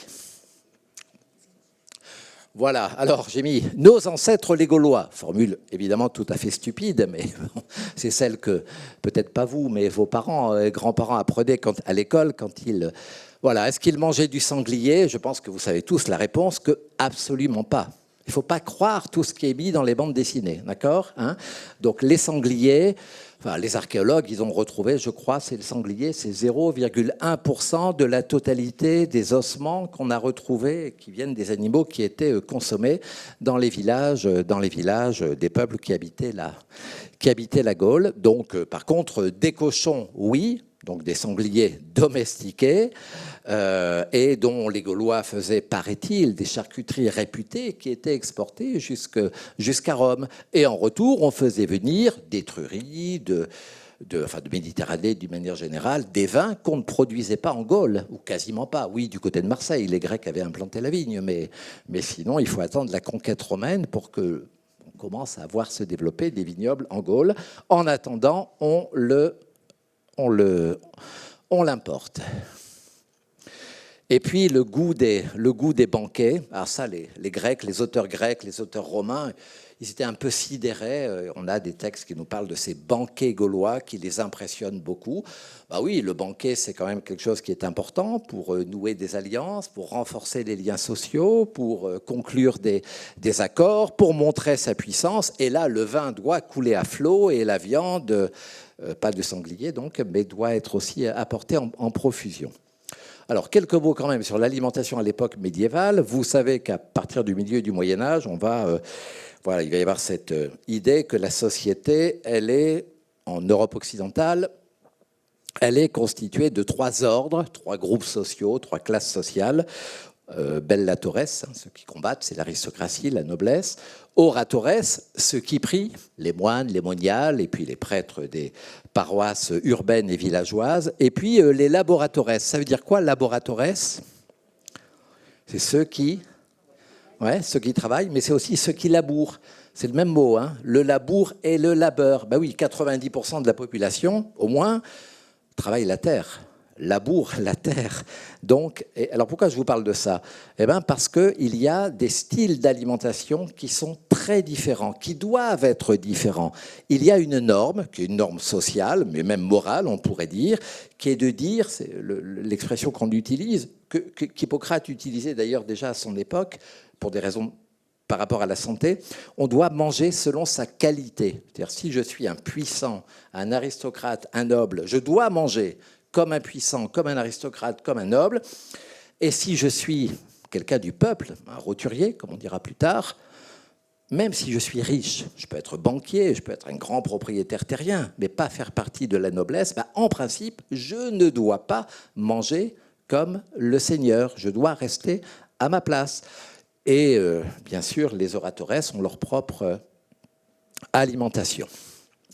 Donc on a des modèles alimentaires, on les appelle comme ça, le régime ou le modèle alimentaire aristocratique, monastique, paysan. Enfin, il y a toutes les nuances de gris, hein, comme on dit, c'est un modèle. Donc dans la réalité, ce n'est pas tout à fait aussi strict que ce que je vous raconte ici. Alors, il y a une distinction des quantités servies, évidemment. Plus vous êtes puissant, plus les quantités que vous allez manger, enfin plutôt qu'on va vous servir, qu'on va mettre devant vous, sont importantes, juste pour manifester votre rang de seigneur. C'est pour ça que le roi, il a toujours, évidemment, abondance, pléthore de nourriture, déjà pour montrer qu'il est le roi. C'est aussi bête que ça. Les quantités servies, évidemment, c'est pas la qualité des aliments va aussi être un facteur de distinction, mais également les modes de cuisson des aliments, c'est-à-dire les paysans, ils mangent des aliments qui sont bouillis, alors que le riche, il va faire cuire à la broche ou sur des grilles des aliments. Alors, ce n'est pas seulement parce qu'il a les moyens de se payer des ustensiles en métal qui sont coûteux, inaccessibles pour la plupart des gens du peuple, mais c'est aussi parce qu'il montre comme ça qu'il peut se permettre de gaspiller. Parce que quand vous cuisez à la broche ou quand vous cuisez sur un grill, la graisse, elle coule, elle est perdue. Le paysan, il ne peut pas se permettre de perdre la précieuse graisse. Et donc le bouilli, c'est ce qui lui permet de ne rien gaspiller. Donc on a ces dimensions symboliques. Bon, chez les Bellatores, là je ne développe pas, mais c'est l'abondance, c'est l'ostentation. Il faut évidemment en mettre plein la vue. D'ailleurs, quand vous voyez, d'ailleurs au Moyen-Âge, on parle très peu finalement de ce que l'on mange. Il faut vraiment attendre la fin du Moyen-Âge pour avoir des livres de cuisine. Ça n'intéresse pas. Par contre, quand on vous parle d'un banquet, on vous parle de tout le décorum, la mise en scène, etc. Mais on a l'impression que ce que les gens mangent, ça n'a vraiment pas beaucoup d'importance, ou c'est surtout une importance par rapport à la santé. En tout cas, là je parle des élites sociales. Comment on mange au Moyen-Âge? Bon, déjà, il n'y a pas de salle à manger. Et ça va durer longtemps, jusqu'au 19e siècle. Il n'y a pas une pièce dans la maison, quand il y a plusieurs pièces évidemment, où on dit ça c'est la salle où on va prendre les repas. Non, qu'est-ce qu'on fait? On dresse la table. Vous connaissez peut-être encore, enfin je ne sais pas si vous utilisez cette expression de dresser la table. On a un plateau, on a des tréteaux qui sont là dans le coin, on décide de l'endroit où on veut manger, la grande salle d'apparat du château, du palais, une petite pièce, c'est l'hiver, on n'est pas nombreux, on pourra bien la chauffer. Et on s'installe là où on considère que c'est le plus pratique. On met des tréteaux, on dresse la table, c'est-à-dire le plateau que l'on met sur les tréteaux. Le tranchoir, ça vous avez entendu parler, hein, pas d'assiette au Moyen-Âge. Hein, une tranche de pain, chez les riches, hein, tranche de pain, sur laquelle vont s'écouler les jus, les sauces, les sucs, que l'on ne va pas manger. Quand on est riche, on ne va pas manger le pain. On va le jeter, on va le donner aux pauvres. Ça fait un acte de charité chrétienne, ou aux chiens hein, qui traînent par là. Pas de fourchette non plus, on mange avec ses doigts. Ça va durer longtemps encore, cette histoire de fourchette. Pas de verre individuel, ni de serviettes de table. Heureusement, on a des nappes avec des grands pans qui servent à s'essuyer les mains, à se moucher, etc. Hein. La serviette n'apparaît plus tard qu'à la Renaissance, même si elle avait existé avant, à l'époque gallo-romaine. Et puis, pas de verre individuel. Vous avez soif au Moyen-Âge, à la table du banquet, vous levez la main, les chansons arrivent avec son verre, fait le mélange vin-eau, comme toujours, vous buvez, vous rendez le verre, etc. C'est à partir de la Renaissance seulement qu'on commence à individualiser les ustensiles, etc. Au Moyen-Âge, on partage son tranchoir, donc sa tranche de pain, qui sert d'assiette, avec son voisin. Alors on dit que c'est l'origine du mot copain. Possible, j'en sais rien. Et puis c'est ce qu'on appelle le service à la française. Aujourd'hui, vous mangez, vous le savez bien, selon le service à la russe. La Révolution française est passée par là, égalitarisme, on mange la même entrée, le même plat, le même dessert. Ben, c'est de moins en moins vrai d'ailleurs, hein, ce que je vous dis, hein, mais ça c'est pour d'autres raisons. Et le service à la française, c'est... Bon, il y a différents services dans le repas, les potages. Alors, les potages, ce n'est pas les soupes, hein, c'est ce qui est cuit dans des pots. Les rots, plusieurs services de rots, 2 ou 3 services de rots. Et puis après, les services qu'on appelle issus, bouteaux, etc. À chaque service, on amène beaucoup de plats sur la table et on dépose devant vous les plats qui correspondent à votre statut social, à la place que vous occupez dans la société. Donc vous pouvez participer à un banquet médiéval et sortir de table en ayant mangé de manière mais totalement différente d'un autre invité qui, plus prestigieux, était assis à côté du seigneur et donc avait devant lui beaucoup plus de plats, des plats jugés plus raffinés, etc. Donc on marque les différences, hein. Il y a une hiérarchisation de ce qui est proposé. L'aliment le plus important, symboliquement, c'est la viande. La viande qu'au Moyen-Âge, on appelle la chair, parce que le terme de viande désigne tous les aliments. Ça vient d'un mot latin, vivenda, ou vivanda, ce qui est nécessaire à la vie. Donc ce qu'on appelle la viande au Moyen-Âge, c'est la chair animale, les poissons, voilà, et les produits carnés, mais aussi les céréales, mais aussi les légumes secs, mais aussi les fruits, etc. Alors cette chair, elle est porteuse de valeurs très valorisées à cette époque médiévale. La force physique, manger de la viande, c'est avoir de la force physique, la vigueur sexuelle, et évidemment, c'est un signe extérieur de richesse, la manifestation de votre pouvoir. Évidemment, le Moyen-Âge, c'est un monde de symboles, et on adore, c'est pas n'importe quelle viande, le bœuf, c'est pour les paysans, hein. On ne mange pas souvent de la viande de bœuf, mais c'est une viande trop dure. L'animal a été épuisé, tiré l'arère dans les champs, où la pauvre vache, elle ne peut plus donner de lait, elle est trop vieille, donc on va manger sa viande. Mais ça, c'est dans le peuple, et ça n'arrive pas tous les jours. Chez les riches, on va manger des jeunes animaux, on va manger des volailles, et puis on va manger des grands oiseaux. Des paons, des cigognes, des hérons, des grues, des faisans, paraît que c'est pas terrible du point de vue gustatif. Mais on s'en fiche, c'est pas ça qu'on cherche. Franchement, la cigogne rôtie aux épices, et les épices, j'en dirais un tout petit mot, c'est à grand foison, comme on dit à l'époque, ça ne devait pas être super bon. Oui, mais symboliquement, qu'est-ce qu'il y a de mieux que les grands oiseaux? Les grands oiseaux que j'ai cités, ils volent haut dans le ciel, et donc de leur hauteur, ils dominent les animaux terrestres, les animaux marins. Ah mais ça convient au dominant que je suis, vous voyez, correspondance symbolique. Ils vivent dans l'élément air. L'élément air, des 4 éléments de la création, vous savez, il y a le feu, il y a l'air, il y a l'eau et il y a la terre. Et la terre, c'est vraiment pas terrible. La terre, c'est les légumes, c'est là où poussent les légumes, aliments du paysan. Donc il y a 2 raisons, symboliques et sociales, pour lesquelles les nobles ne mangent pas des légumes. Par contre, les grands oiseaux qui vivent dans l'air, ça c'est top. Alors le feu, quels aliments? Ici, il n'y en a pas. Oui, si, les épices exotiques, les épices qui viennent d'Orient, de pays très chauds, très arides, très secs, on les associe au feu. Donc il y a cette dimension symbolique des épices. Rien à voir avec le mauvais goût des viandes avariées. Vous rigolez? Vous croyez que les nobles avaient risqué de manger de la viande avariée? C'est eux qui peuvent se payer des épices ultra chères. La viande, ils la tuent eux-mêmes le matin, ils la mangent dans la journée. Dès Louis IX, on a des réglementations qui vous disent l'animal tué le matin doit être consommé dans les 24 heures. Parce qu'on s'est bien rendu compte qu'une viande avariée, qu'on n'a pas pu conserver, et qui s'est avariée, est dangereuse pour la santé. Donc, et puis comme conservateur des aliments, on a bien d'autres choses, comme le sel, l'huile, tout ce que vous voulez, pour conserver, bien moins coûteux. Donc c'est vraiment tout à fait symbolique, cette idée-là. On appelle ça la grande chaîne de l'être, où on a classé les aliments en fonction des différents éléments de la création. Ça vient des Grecs, hein, le feu, l'air, l'eau et la terre. Et voilà, les légumes, c'est vraiment ce qu'il y a de pire, et notamment les légumes, les racines, comme on dit, qui poussent sous la terre.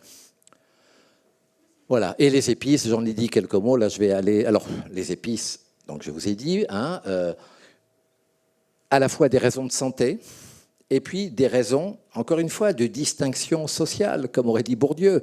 C'est-à-dire, si je propose à mes invités des épices à grand foison, je leur montre que j'ai les moyens.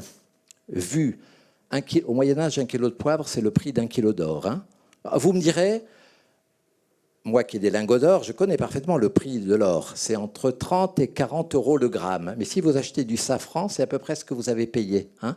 Alors vous allez me dire, oui, d'accord, j'exagère un peu parce que le safran, vous ne l'utilisez pas à grand foison. Comme au Moyen-Âge, ils mettaient, les ultra-riches, des épices, encore une fois, en très grande quantité, dans presque toutes leurs recettes, d'abord pour montrer qu'ils avaient les moyens. C'était le caviar de l'époque. Et en plus... tout ce qui est rare, précieux, hors de prix, est réputé bon pour la santé et aphrodisiaque. Alors, on a tout dit sur les épices aphrodisiaques. Bon, moi, j'ai tout essayé. Franchement, rien marche. Hein, donc, c'est même pas la peine. Voilà. Mais vous voyez, il y a cette idée, comme aujourd'hui, hein, pour caricaturer, on dit les milliardaires chinois qui vont se procurer du pénis de tigre du Bengale, de la corne de rhinocéros, etc., pour leur vigueur sexuelle. C'est juste l'idée que, comme c'est hyper rare et hyper cher, en plus, c'est de la contrebande, évidemment, aujourd'hui, ça ne peut qu'être bon pour la santé et la vigueur sexuelle.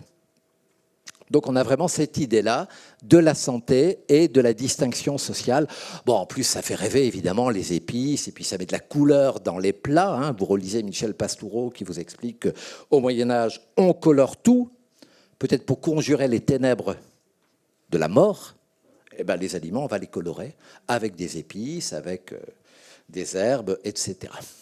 Alors chez les moines, c'est pas du tout le même paysage, évidemment. Les moines, c'est pas l'abondance, c'est pas l'ostentation, c'est plutôt la frugalité. Hein. Enfin, quand on est moine, en principe, on ne doit pas manger de viande.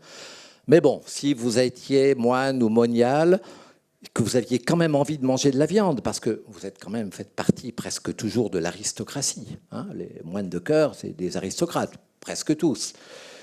Il faut quand même manger selon votre qualité. De temps en temps, vous avez quand même envie de manger de la viande. Vous allez voir le père abbé ou la mère abbesse et vous lui dites qu'en ce moment, vous ne vous sentez pas très bien, un peu patraque. Vous ne savez pas ce que vous avez, mais ce n'est pas la grande forme. Il vous envoie à l'infirmerie et là, on vous donne de la viande qui va restaurer votre santé. Donc, il y a toujours des moyens de s'arranger. Et puis les laboratores, alors bon, ben voilà, monotonie de la ration alimentaire, précarité. On ne meurt pas de faim tout le temps au Moyen-Âge, Dieu merci. Hein, l'image que voilà, c'est que des épidémies, que des guerres, que des famines. Bon, ça a existé, mais enfin, c'est pas tous les jours, Dieu merci. Il y a même des moments, d'ailleurs, où on mange pas mal de viande dans le peuple. Par exemple, au XIVe siècle. Ben oui, il y a eu la peste noire, la guerre de 100 ans, enfin tout ce que vous pouvez imaginer comme catastrophe. La population, dans certaines régions, est divisée par deux. La forêt reprend ses droits puisqu'il n'y a plus personne, beaucoup moins de monde pour cultiver les sols. Et donc on a des animaux sauvages et on va braconner, on va chasser, on va manger de la viande. Bon, les éléments de base, au Moyen-Âge, on dit il y en a 3. Le pain, le vin et le companage. Ah ben c'est comme chez les Grecs finalement. Le companage, c'est ce qui accompagne le pain, ce qui va avec le pain. Ça montre bien l'importance absolument centrale du pain. Alors quand on dit du pain, c'est comme quand on dit le blé. Le blé, c'est pas les blés, c'est pas forcément le blé tendre, le froment. Ça peut être de l'orge, ça peut être du millet, ça peut être plus tard, ça sera du seigle. Donc companage, c'est ce que l'on mange avec le pain. Bon, j'ai mis quelques images. Alors on arrive à la Renaissance, il faut que j'accélère là vraiment. Alors la Renaissance, on raconte beaucoup de choses. Alors, on dit vous avez entendu parler, bien sûr, Catherine de Médicis. Hein, donc elle arrive à la cour de France pour épouser le fils du roi François Ier, donc le futur roi Henri II. Et alors elle révolutionne toute la cuisine française. Hein, la peine des fourchettes, peut-être on le lit ça encore. Alors, monumentale blague. Catherine de Médicis, quand elle arrive, quand elle débarque à Marseille, elle a 13 ans. Elle ne parle pas le français. La cour de France la considère comme une petite banquière, c'est-à-dire il n'y a rien de plus méprisant, hein, Catherine de Médicis. Alors, il n'y a aucun texte historique qui atteste le fait qu'elle soit arrivée avec ses cuisiniers. Donc tout ça, c'est de la blague. Hein. Alors peut-être qu'effectivement, elle arrive avec ses habitudes alimentaires et que pour soigner son mal du pays, etc., etc. Mais bon. Non, mais quand on pense à la Renaissance, en fait, c'est pas à ça qu'on pense. On pense aux plantes de la découverte. Bah oui, la Renaissance, 1492, Christophe Colomb, le Nouveau Monde. Et c'est vrai, qu'est-ce que vous avez mangé cet été quand il faisait bien chaud? Il a fait bien chaud cet été, non? Des bonnes salades, fraîcheur. Qu'est-ce que vous avez mis dans vos salades? Des tomates, des cubes de pommes de terre, des grains de maïs, des morceaux de poivron, peut-être de l'huile. Non, ici, c'est l'huile d'olive. Excusez-moi, j'allais dire l'huile de tournesol. Non. Bon, tout ce que je viens de citer, évidemment, ça vient du continent américain. Sauf que ce n'est pas ça qui va commencer à faire changer le régime alimentaire des élites sociales à la Renaissance, parce que, je ne vous raconte pas l'histoire, mais on pourrait en parler longtemps, la pomme de terre, la tomate, c'est carrément 3 siècles avant que ça rentre dans le quotidien des Français. Pour plein de raisons, mais il y a une raison qu'on appelle la néophobie, c'est-à-dire la peur de la nouveauté. Alors, la pomme de terre, la tomate, on a très bien vu que ça faisait partie de la famille des solanacées. Hein, les médecins ont vu ça, même type de fleurs, que des plantes qu'on connaît très bien en Europe, qu'on appelle mandragore, belladone, jusquiam, datura, plantes hallucinogènes, plantes mortelles, plantes des sorcières. Vous êtes Voilà, je ne vais quand même pas manger. Alors, la tomate, on la met dans les jardins parce qu'elle est très décorative. C'est Olivier de Serres, le grand agronome d'Henri IV, qui dit ça. La tomate est très plaisante à flairer, à regarder, des jolies petites pommes d'or, comme disent les Italiens. Mais ça va mettre du temps. En fait, les changements, pour le dire en 2 mots, viennent pour partie, mais pas seulement, d'Italie. Et peut-être que l'apport le plus important à la Renaissance, c'est le sucre. Alors évidemment, pas chez le peuple, dans une toute petite fraction de la société qui peut enfin se payer le luxe d'avoir du sucre à tous ses repas.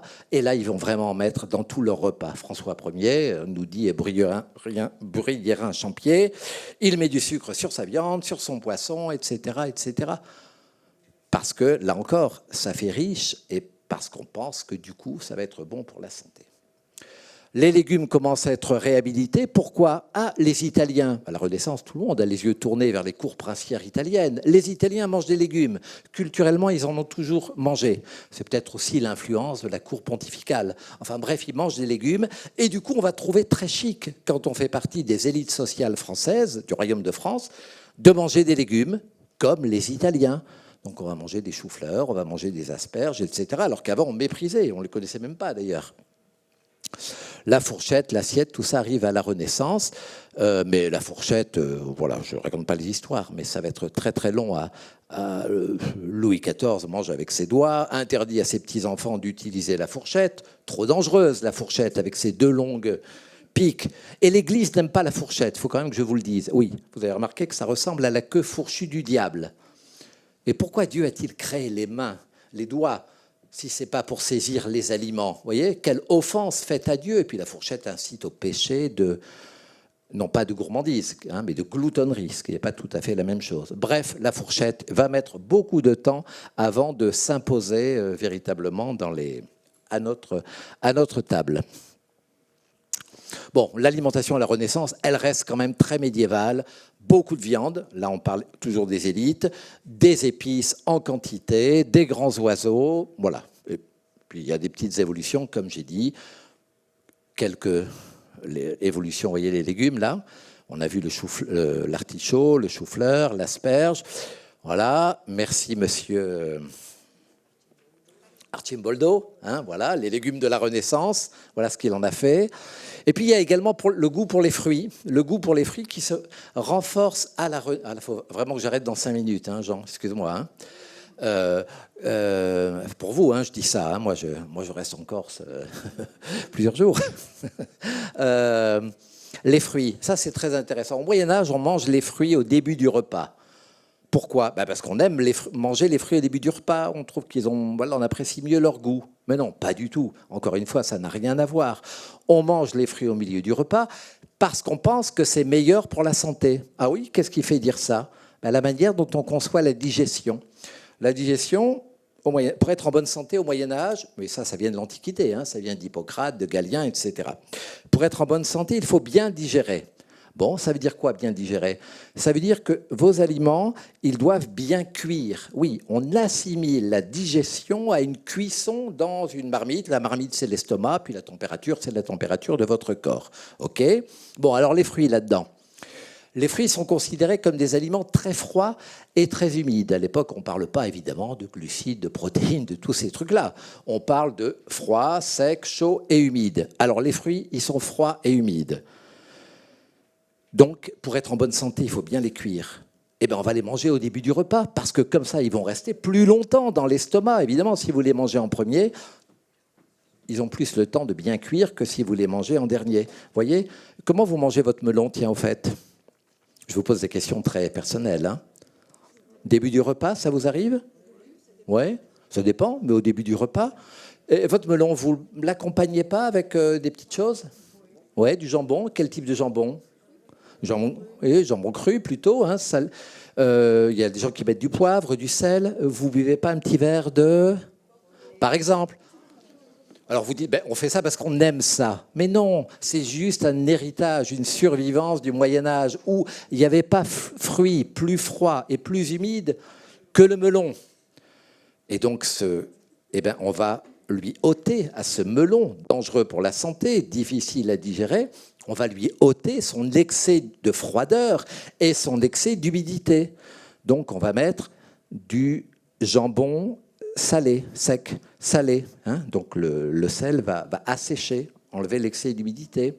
Et puis le petit verre de vin de Porto, par exemple, ou d'un vin équivalent au Moyen-Âge, eh bien, c'est un vin chaud que l'on considère comme un vin chaud. Il est plus alcoolisé, etc. Donc, on a des vins de Chypre, par là, etc., qui sont considérés comme des vins chauds qui permettent d'enlever l'excès de froideur. On ramène tout à la santé, vous voyez, encore une fois, qui est très, très importante à cette époque-là.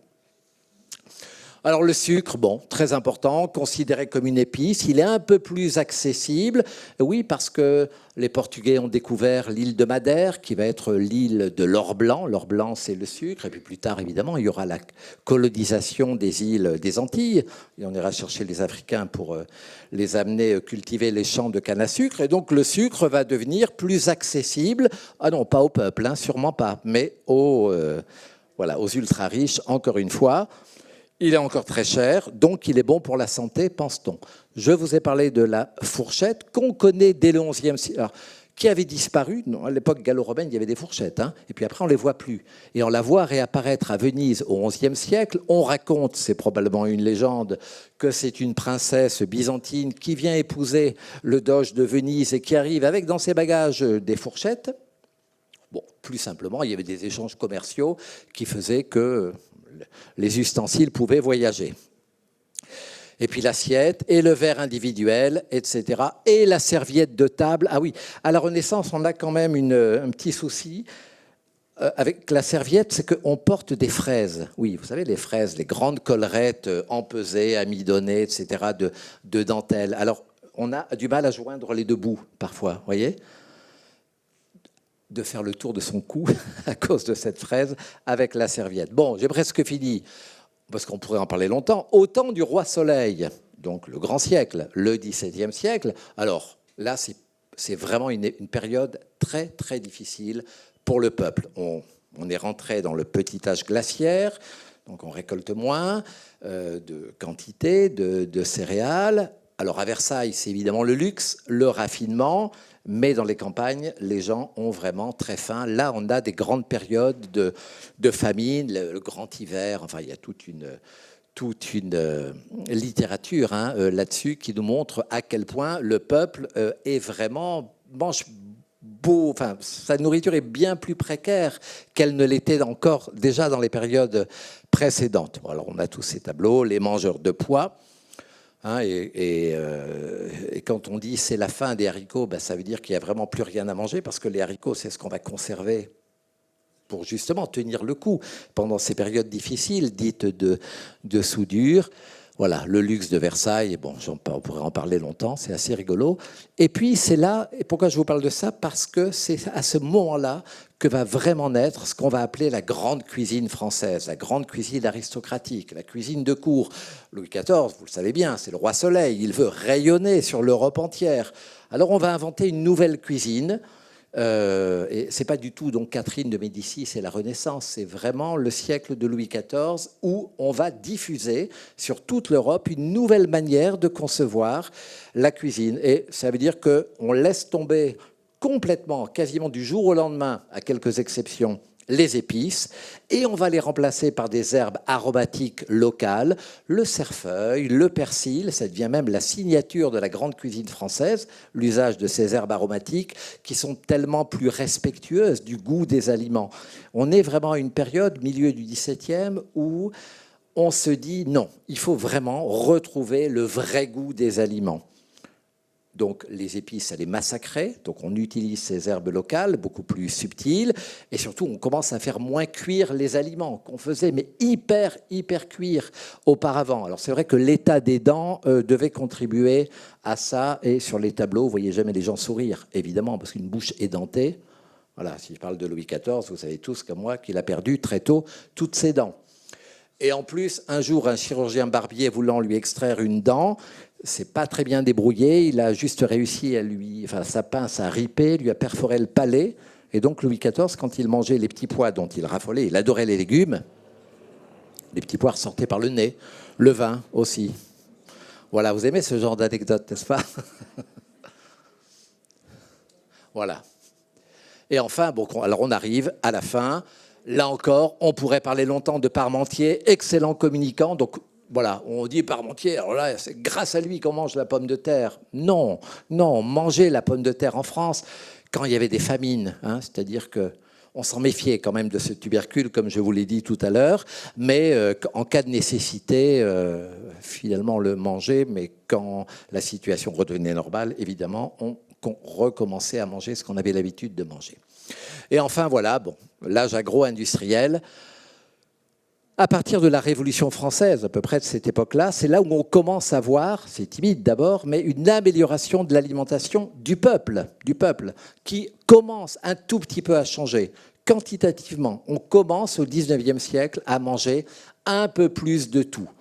Plus de nourriture de base, comme je vous ai dit, c'est quoi? C'est les céréales, les légumes secs et puis la pomme de terre, tubercule, dont la consommation va exploser au 19e siècle. Et un tout petit peu plus, mais vraiment pas beaucoup, je parle du peuple, de viande, de produits animaux d'une manière générale. Mais enfin, il y a quand même une amélioration parce qu'il y a la révolution industrielle, parce qu'il y a des progrès dans l'agronomie, dans la sélection, enfin dans la génétique animale, bon, etc., etc. Un point que je ne vais pas développer, ça c'est quand même une révolution alimentaire, c'est l'invention de la conserve par Nicolas Appert, c'est un Français. Il découvre le procédé tout à la fin du 19e siècle. Qu'est-ce qu'il fait, Nicolas Appert? Il est champenois d'origine, il met dans des bouteilles de champagne à large goulot, il faut que les bouteilles soient solides, un verre épais, comme les bouteilles de champagne. Il met des légumes, il met des fruits, il met de la viande, il met des tas de choses. Et il se rend compte qu'en les bouchant, en tassant bien, en les bouchant hermétiquement ces bouteilles et en les mettant dans une étuve, c'est-à-dire sous vapeur d'eau, pendant quelques dizaines de minutes, on conserve des aliments, non pas pendant quelques jours, non pas pendant quelques mois, mais pendant des années et des années. Alors au début, les Français ne veulent pas manger des cadavres en boîte, comme ils disent. On retrouve un autre exemple de néophobie. Et puis quand même, très vite, on se rend compte que la conserve, c'est absolument génial. Bon, Nicolas Appert aurait pu devenir millionnaire. Il a préféré faire don à l'humanité. Il y avait déjà des gens comme ça, faire don à l'humanité de sa découverte. Ça ne lui a pas apporté bonheur, il est mort dans la misère, jeté dans la fosse commune, etc. D'autres ont récupéré à leur profit, évidemment, son invention. Ouais, sur la conserve, moi, il y a quand même un truc, c'est que c'est des bouteilles de verre et des bocaux. C'est les Anglais qui vont inventer l'utilisation du fer blanc pour les conserves. Mais il y a un truc que j'ai toujours pas compris, ça m'empêche encore de dormir aujourd'hui, c'est qu'il s'est écoulé 32 ans entre le moment où les Anglais inventent la boîte de fer blanc et le moment où on invente l'ouvre-boîte. Donc je me dis, qu'est-ce qu'ils ont dû galérer quand même pour ouvrir leur boîte de conserve? Bon.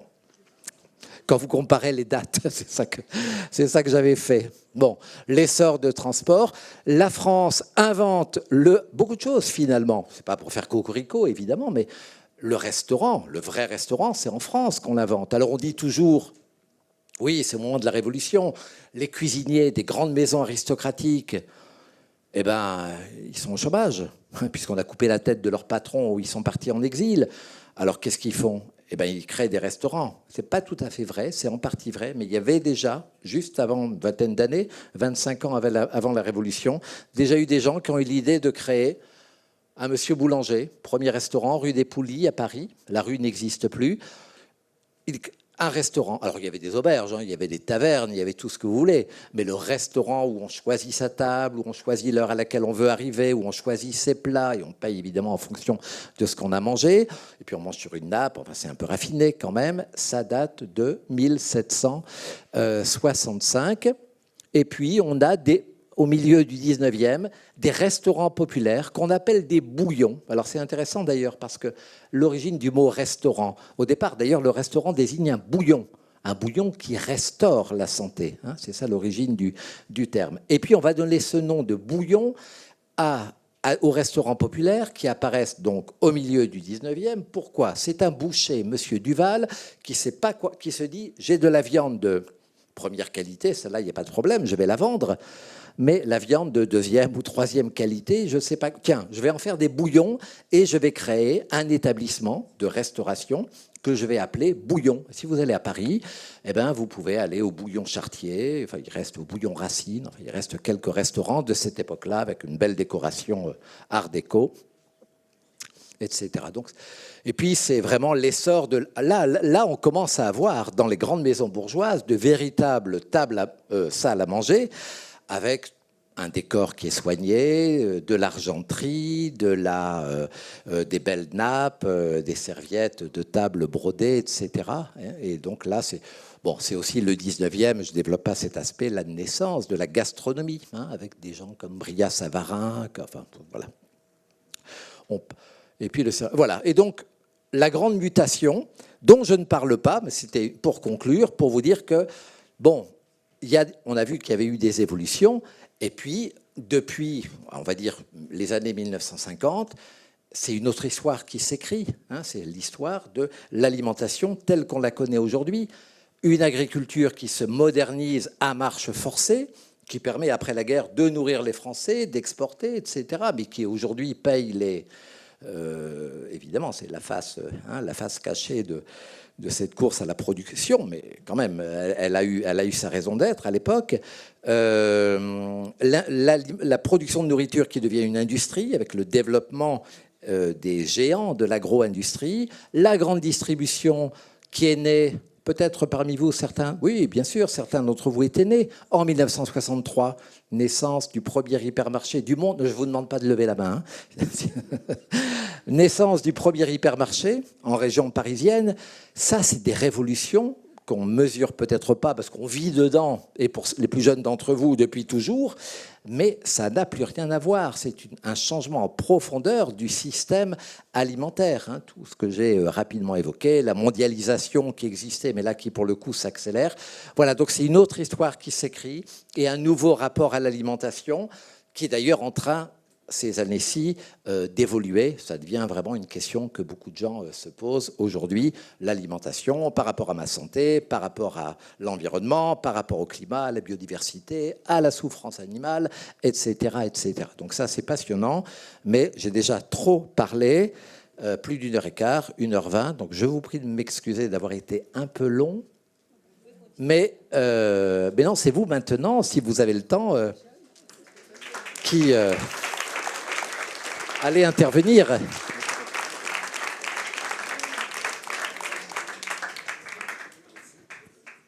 Bien, au nom de tous, vraiment merci de cet exposé assez exceptionnel, parce que c'est une performance de partir du paléolithique pour arriver quasiment au fast-food. C'est un défi, mais j'arrive jamais à le faire en 1 heure, vous voyez.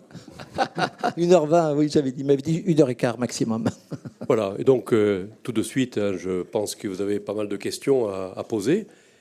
Et donc, si certains veulent... Voilà. Bonjour. Je présume que ce que vous avez dit s'applique à l'Europe. Oui. Qu'est-ce qu'il en est des autres continents? Alors, effectivement, là, ça a été assez européo-centré. Bien sûr, tous les pays industrialisés qui sont industrialisés au XIXe siècle ont connu le type d'évolution que j'indiquais après, c'est-à-dire industrialisation de l'alimentation, modernisation de l'agriculture, grande distribution, etc. En fait,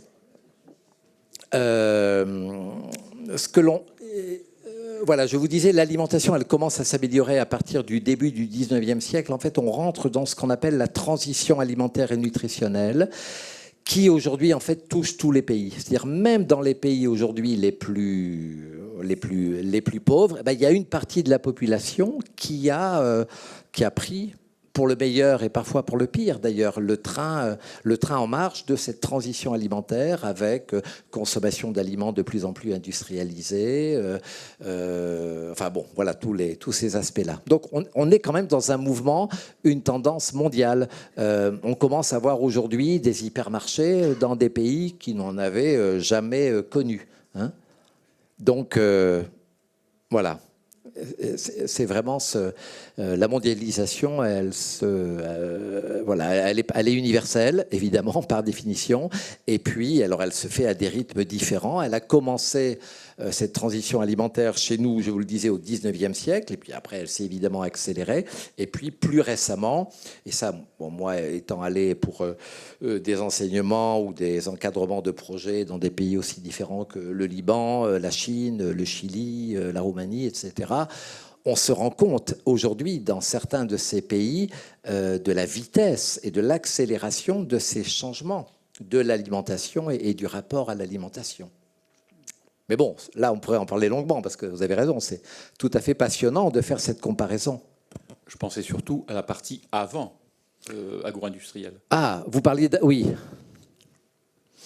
Alors, c'est vrai que ça, je connais moins. Je pourrais, moi, en parler. C'est vrai qu'il y a des gens, des historiens qui ont beaucoup travaillé sur, par exemple, l'alimentation dans le monde... Asiatique. Oui, dans le monde asiatique, dans le monde arabo-musulman, etc. Mais là, vraiment, là, c'est vraiment quelque chose que je n'ai pas du tout... bon, passionnant, mais on ne peut pas tout faire.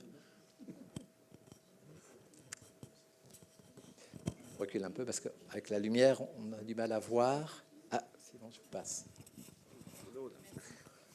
Merci beaucoup pour votre exposé. J'ai trouvé ça passionnant, ce regard historique que vous proposez, surtout pour moi qui suis géographe et qui travaille sur la période actuelle. Ah oui. Voilà, j'ai surtout apprécié aussi la remise en perspective et la façon dont vous montrez que l'alimentation, en fait, c'est aussi un produit issu de l'histoire culturelle, sociale et environnementale, qui explique aussi les relations homme-milieu. Donc ça, c'est très intéressant. Et j'ai envie de vous interroger sur votre conclusion, en fait, et comment vous voyez les perspectives.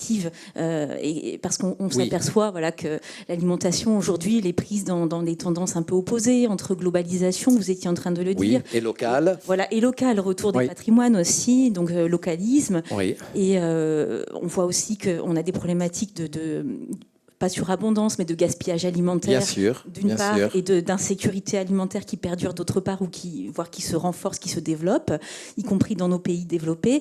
Donc voilà, comment vous voyez les perspectives mais de je crois que vous avez dit beaucoup de choses. Et moi, je dis souvent, effectivement, que quand on m'interroge sur l'alimentation de demain, je dis, mais déjà, parlons au pluriel. Parce qu'il faut parler des alimentations de demain, des alimentations du futur. Et ce que vous dites, moi, je le ressens beaucoup, c'est-à-dire on dit parfois, c'est un peu rapide, mais c'est un peu ça quand même, une alimentation à deux vitesses, c'est-à-dire qu'il y a à la fois une partie de la population, y compris dans notre propre pays, vous l'avez dit, tout à fait, pour qui l'alimentation est vraie, et le prix est et redevient pour certains le premier critère de choix d'un aliment, donc on va aller au moins cher, etc.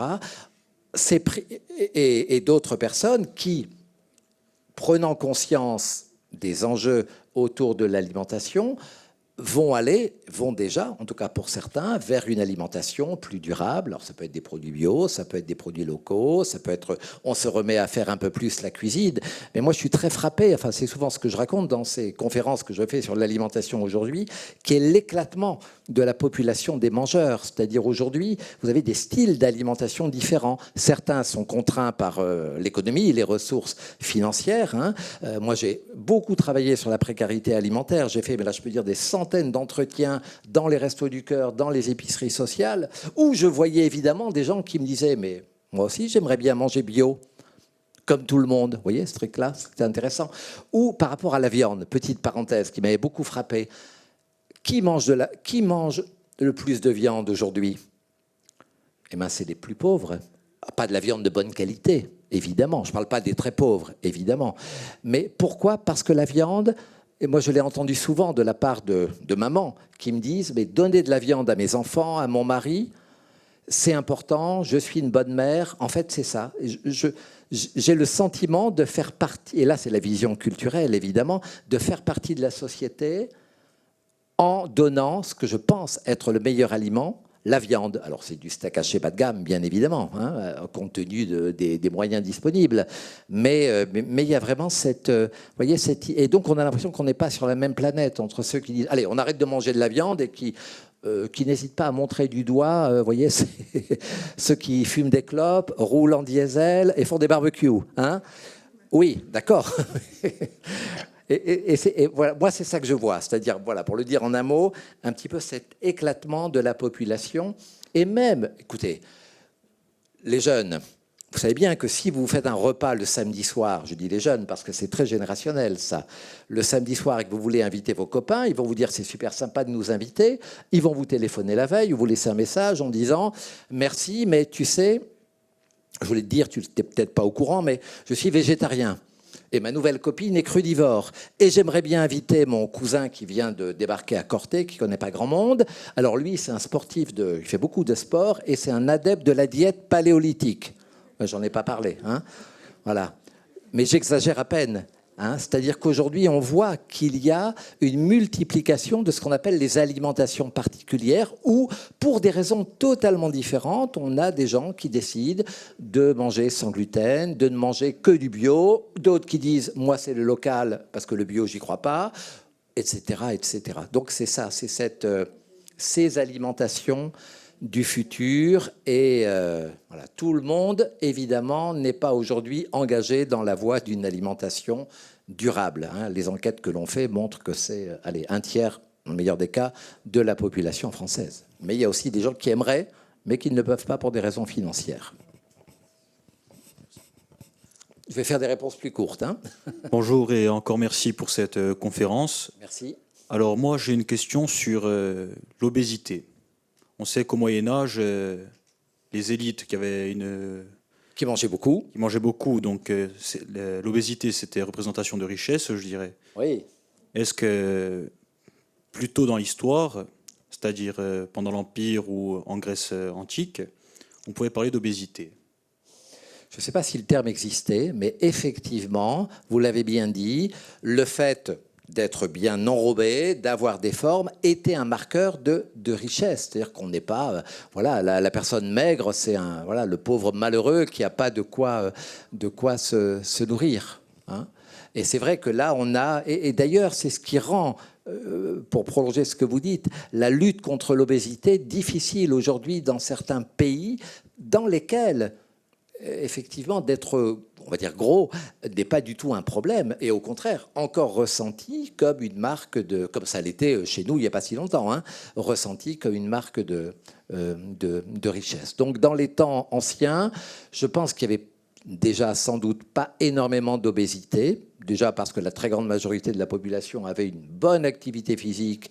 Le bûcheron, il pouvait manger l'équivalent de 5000 calories, il n'y a pas de problème, il allait les dépenser. Mais bon, il y avait évidemment, on le sait, et les gens qui étaient obèses, c'était dans la classe supérieure de la société. Mais c'est vrai qu'on a des cas, Henri VIII, le roi d'Angleterre, par exemple, qui a terminé sa vie complètement obèse, incapable de se déplacer. Alors l'obésité, c'est complexe parce que c'est multifactoriel. Il peut y avoir des facteurs un tout petit peu, des facteurs génétiques, des pathologies qui conduisent les gens à devenir obèses, le manque d'activité physique, évidemment l'excès d'aliments caloriques. Et puis aujourd'hui, on a plein d'autres hypothèses sur l'essor de l'obésité liée, je sais pas quoi, au microbiote intestinal, etc., etc. Merci. Bonjour, merci pour votre intervention. J'avais une question par rapport, en fait, c'est pas sur les origines de l'inégalité vraiment, mais c'est par exemple, à partir du moment où il y a eu la révolution néolithique, oui, par rapport à toute la perte qui s'est faite et à l'accaparement, je dirais, des ressources par les élites, pourquoi il n'y a pas eu de cheminement inverse en fait? Alors, pourquoi on n'est pas revenu en arrière? Oui. Ça pose directement la question. Peut-être que ça a eu lieu un peu quand même, mais pas beaucoup. Il me semblait à Tenochtitlan, en Amérique latine, où la ville a littéralement été abandonnée pour que les... Oui. Mais c'était sûrement par rapport à une prédation des ressources assez élevée dans les alentours, qui fait qu'ensuite la population est retournée dans la jungle, quoi. Alors c'est vrai qu'il y a eu, en tout cas les spécialistes disent ça, c'est que ce mouvement, bien sûr, de néolithisation a été irréversible, mais il y a eu des populations qui, ponctuellement, ont pu, après s'être sédentarisées et pratiquer l'agriculture et l'élevage, revenir à une vie même de chasseur-cueilleur au départ. Mais en fait, la question, c'est sur la notion la naissance de la propriété et l'accaparement en fait, des outils de production qui ont été captés par une élite. Oui. Je ne sais pas si vous connaissez l'anthropologue David Graeber. Oui, de nom, oui. En fait, lui, sa théorie, c'était que la charité, en gros, était à la naissance de l'accaparement des élites de la production. Oui. Je dirais, en pratiquant la charité, on a derrière nous des gens qui sont aussi à nos ordres et qui peuvent, du coup, asseoir leur domination. Alors, je ne savais pas s'il y avait, par rapport à l'alimentation... Oui, vous voulez dire, vous les rendez de redevables, c'est ça que vous voulez dire, en leur faisant la charité. Oui, ce que je disais avec l'arme de la faim, c'est-à-dire qu'on va créer les conditions d'une domination parce qu'on possède... Voilà, j'aimerais savoir si vous avez une idée là-dessus. Alimentaire, oui. Enfin, en tout cas, c'est une hypothèse qui me paraît assez plausible. À partir du moment où on va disposer de ce qu'il y a de plus vital, à savoir la nourriture, on a évidemment un moyen de pression qui est énorme, tout simplement. Oui, moi, je pense que ça paraît tout à fait plausible comme hypothèse.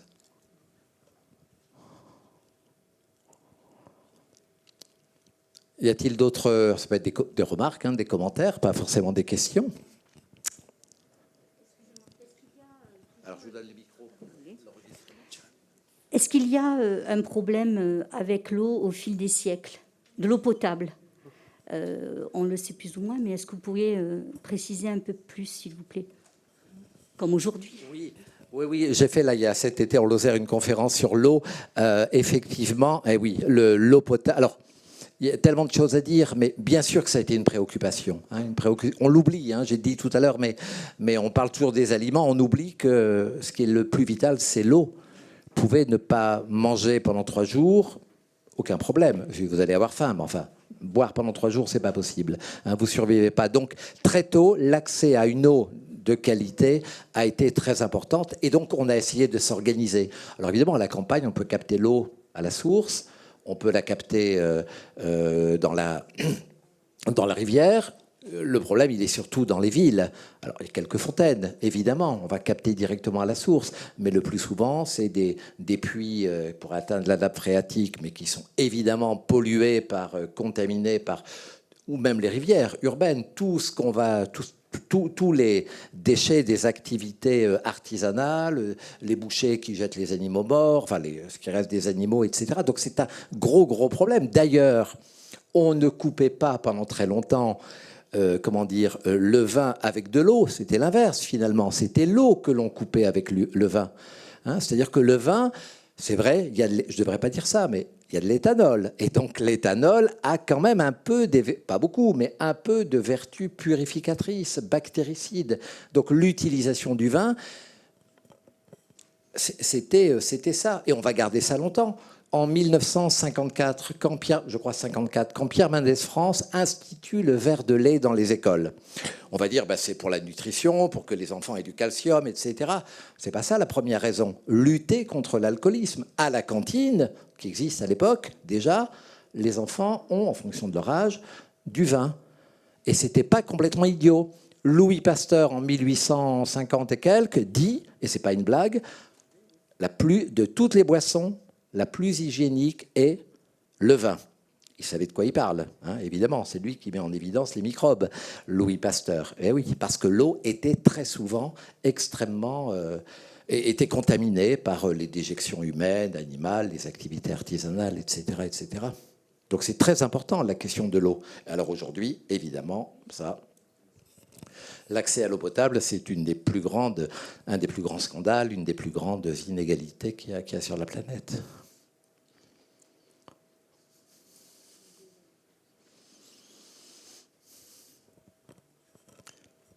Voilà. Ah. Allez, une dernière. Oh non, bon, ça me... C'est juste pour avoir votre point de vue. Je pensais au développement des aliments du futur. On voit une agriculture à la paillasse avec effectivement de la viande artificielle, des produits fabriqués à base de protéines d'insectes. Qu'est-ce que vous en pensez? Est-ce que vous pensez que ça va prendre son essor? Ça va retomber comme un soufflé? Alors, oui. Alors ça, c'est vraiment intéressant parce que moi, quand on a présenté, c'était en 2013, quand un scientifique néerlandais qui s'appelle Mark Post a présenté devant les caméras du monde entier, enfin le monde entier l'a vu, le premier steak de viande in vitro, artificielle, culture de cellules musculaires, de cellules souches, là je me suis dit, ça va jamais marcher. Déjà, le coût, évidemment, était prohibitif, mais là, on peut imaginer, je crois que c'était 250 000 $, le steak de 120 grammes, c'est un peu cher quand même. Hein, mais bon, là, on peut penser qu'avec les développements, ça va diminuer. Et en fait, je me suis rendu compte, mais alors en interrogeant les étudiants, par exemple, moi j'enseigne à AgroParisTech, donc étudiants, ils savent ce que c'est, l'agriculture, l'alimentation, etc. Et j'étais quand même un peu bluffé, surpris de voir que beaucoup d'entre eux disaient « Et pourquoi pas la viande artificielle ?» Je me souviens d'une fille, d'une étudiante, qui me raconte que son grand-père est éleveur de vaches dans le Limousin, qu'elle y a passé toutes ses vacances, éleveur traditionnel, hein, les vaches à l'herbe, etc. Et qui me dit, le déclic, je l'ai eu le jour où j'ai compris que la consommation de viande, c'était de la souffrance animale, etc., etc. Et donc, du coup, elle me dit, ben oui, finalement, je suis prêt à envisager. Alors, je ne sais pas, parce que vous savez, les enquêtes, quand vous demandez aux gens, est-ce que vous êtes prêt à manger, à goûter, en fait, de la viande artificielle? Ben, il y a beaucoup de gens qui disent oui, mais être prêt à goûter, ça ne veut pas dire que vous allez en manger. Alors moi, j'ai eu l'occasion d'en goûter, de la viande cellulaire, etc. Oui, là, j'ai été bluffé. C'est vrai que c'est pas mal. Enfin, c'était sous la forme de tranches de viande assez fines, comme du bacon, bien préparé. Franchement, vous n'y voyez que du feu. Mais une chose est la curiosité, hein, la néophilie, l'envie de découvrir de la nouveauté, et une chose est de le mettre dans le quotidien. Alors moi, je pense que ça sera une des pistes qui va concerner une fraction, sans doute petite, de la population qui dira « j'ai quand même envie de continuer à manger quelque chose qui ressemble à la viande parce que j'aime la viande ». Parce que vous avez des végétariens qui vous disent « mais c'est pas du tout parce que j'aime pas le goût de la viande. Et c'est bien pour ça que j'achète des steaks végétaux qui vont essayer de se ressembler le plus possible à la viande ». Donc il y a des gens qui vont dire, pour des raisons d'environnement, de sécurité alimentaire mondiale, de souffrance animale, de climat bien sûr, aller vers ce type de... Alors tous les problèmes, c'est compliqué quand même, hein, c'est-à-dire que bien sûr qu'ils font alors, il y a beaucoup d'investissements dans ce domaine-là, mais ce qui est incroyable, c'est que ceux qui investissent, alors c'est les grands riches comme toi, c'est-à-dire tu vois, je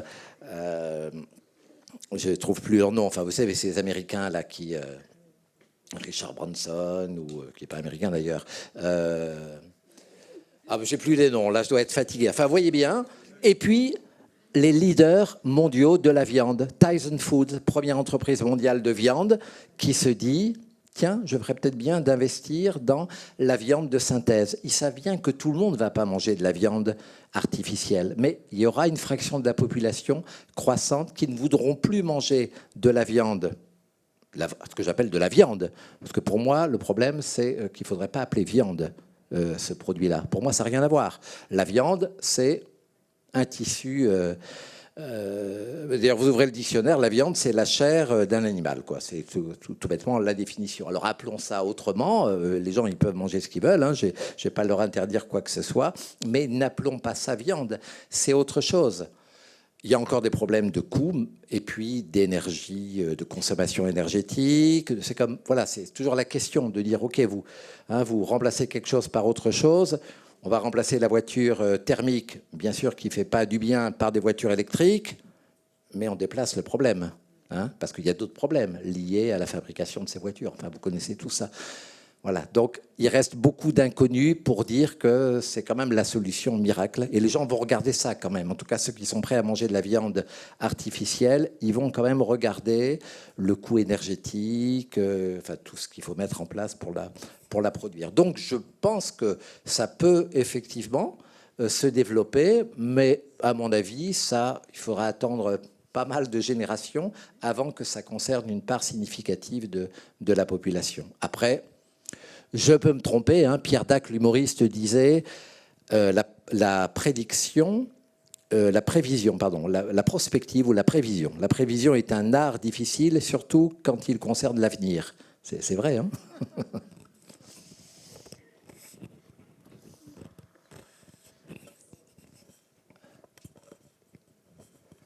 S'il n'y a pas d'autres questions, on va donc conclure. À défaut d'être riche, contrairement à ce qui a été dit, nous nous sommes enrichis des propos d'Éric Birlouez, fort intéressant parce que je crois que ça donne une autre dimension à certaines périodes, qu'elles soient celles de la préhistoire jusqu'à nos jours. Beaucoup d'entre vous sont amenés, par exemple, à faire de la médiation et à ce moment-là, eh bien, on peut réfléchir sur en fait, ce qui était consommé lors des banquets de l'Antiquité dans l'île. Mais également, on peut se demander ce qu'il y avait sur la table, par exemple, de Vicentel, ou lorsqu'il recevait évidemment ses hôtes, ou plus tard, au XVIIIe siècle, à l'époque de Paoli, ce qui était considéré comme des mets du quotidien ou au contraire des mets de luxe. Donc je crois que c'est ça qui est très intéressant comme apport. Et en même temps, ça fait réfléchir sur une autre approche. Plutôt que d'être un peu sclérosé dans les disciplines, de plus en plus, on a cette approche interdisciplinaire qui est vraiment essentielle et qui fait qu'avec des conférences comme celle-ci, ça nous permet d'aborder des questions, des sujets que l'on n'est pas, je dirais, habitué à aborder de cette manière. Donc, en votre nom à tous, je remercie encore une fois Éric Birlouez pour sa conférence. Et donc, je vous donne rendez-vous pour la prochaine conférence, début février, puisqu'on reprendra le cycle tout début février. Et donc, merci à tous.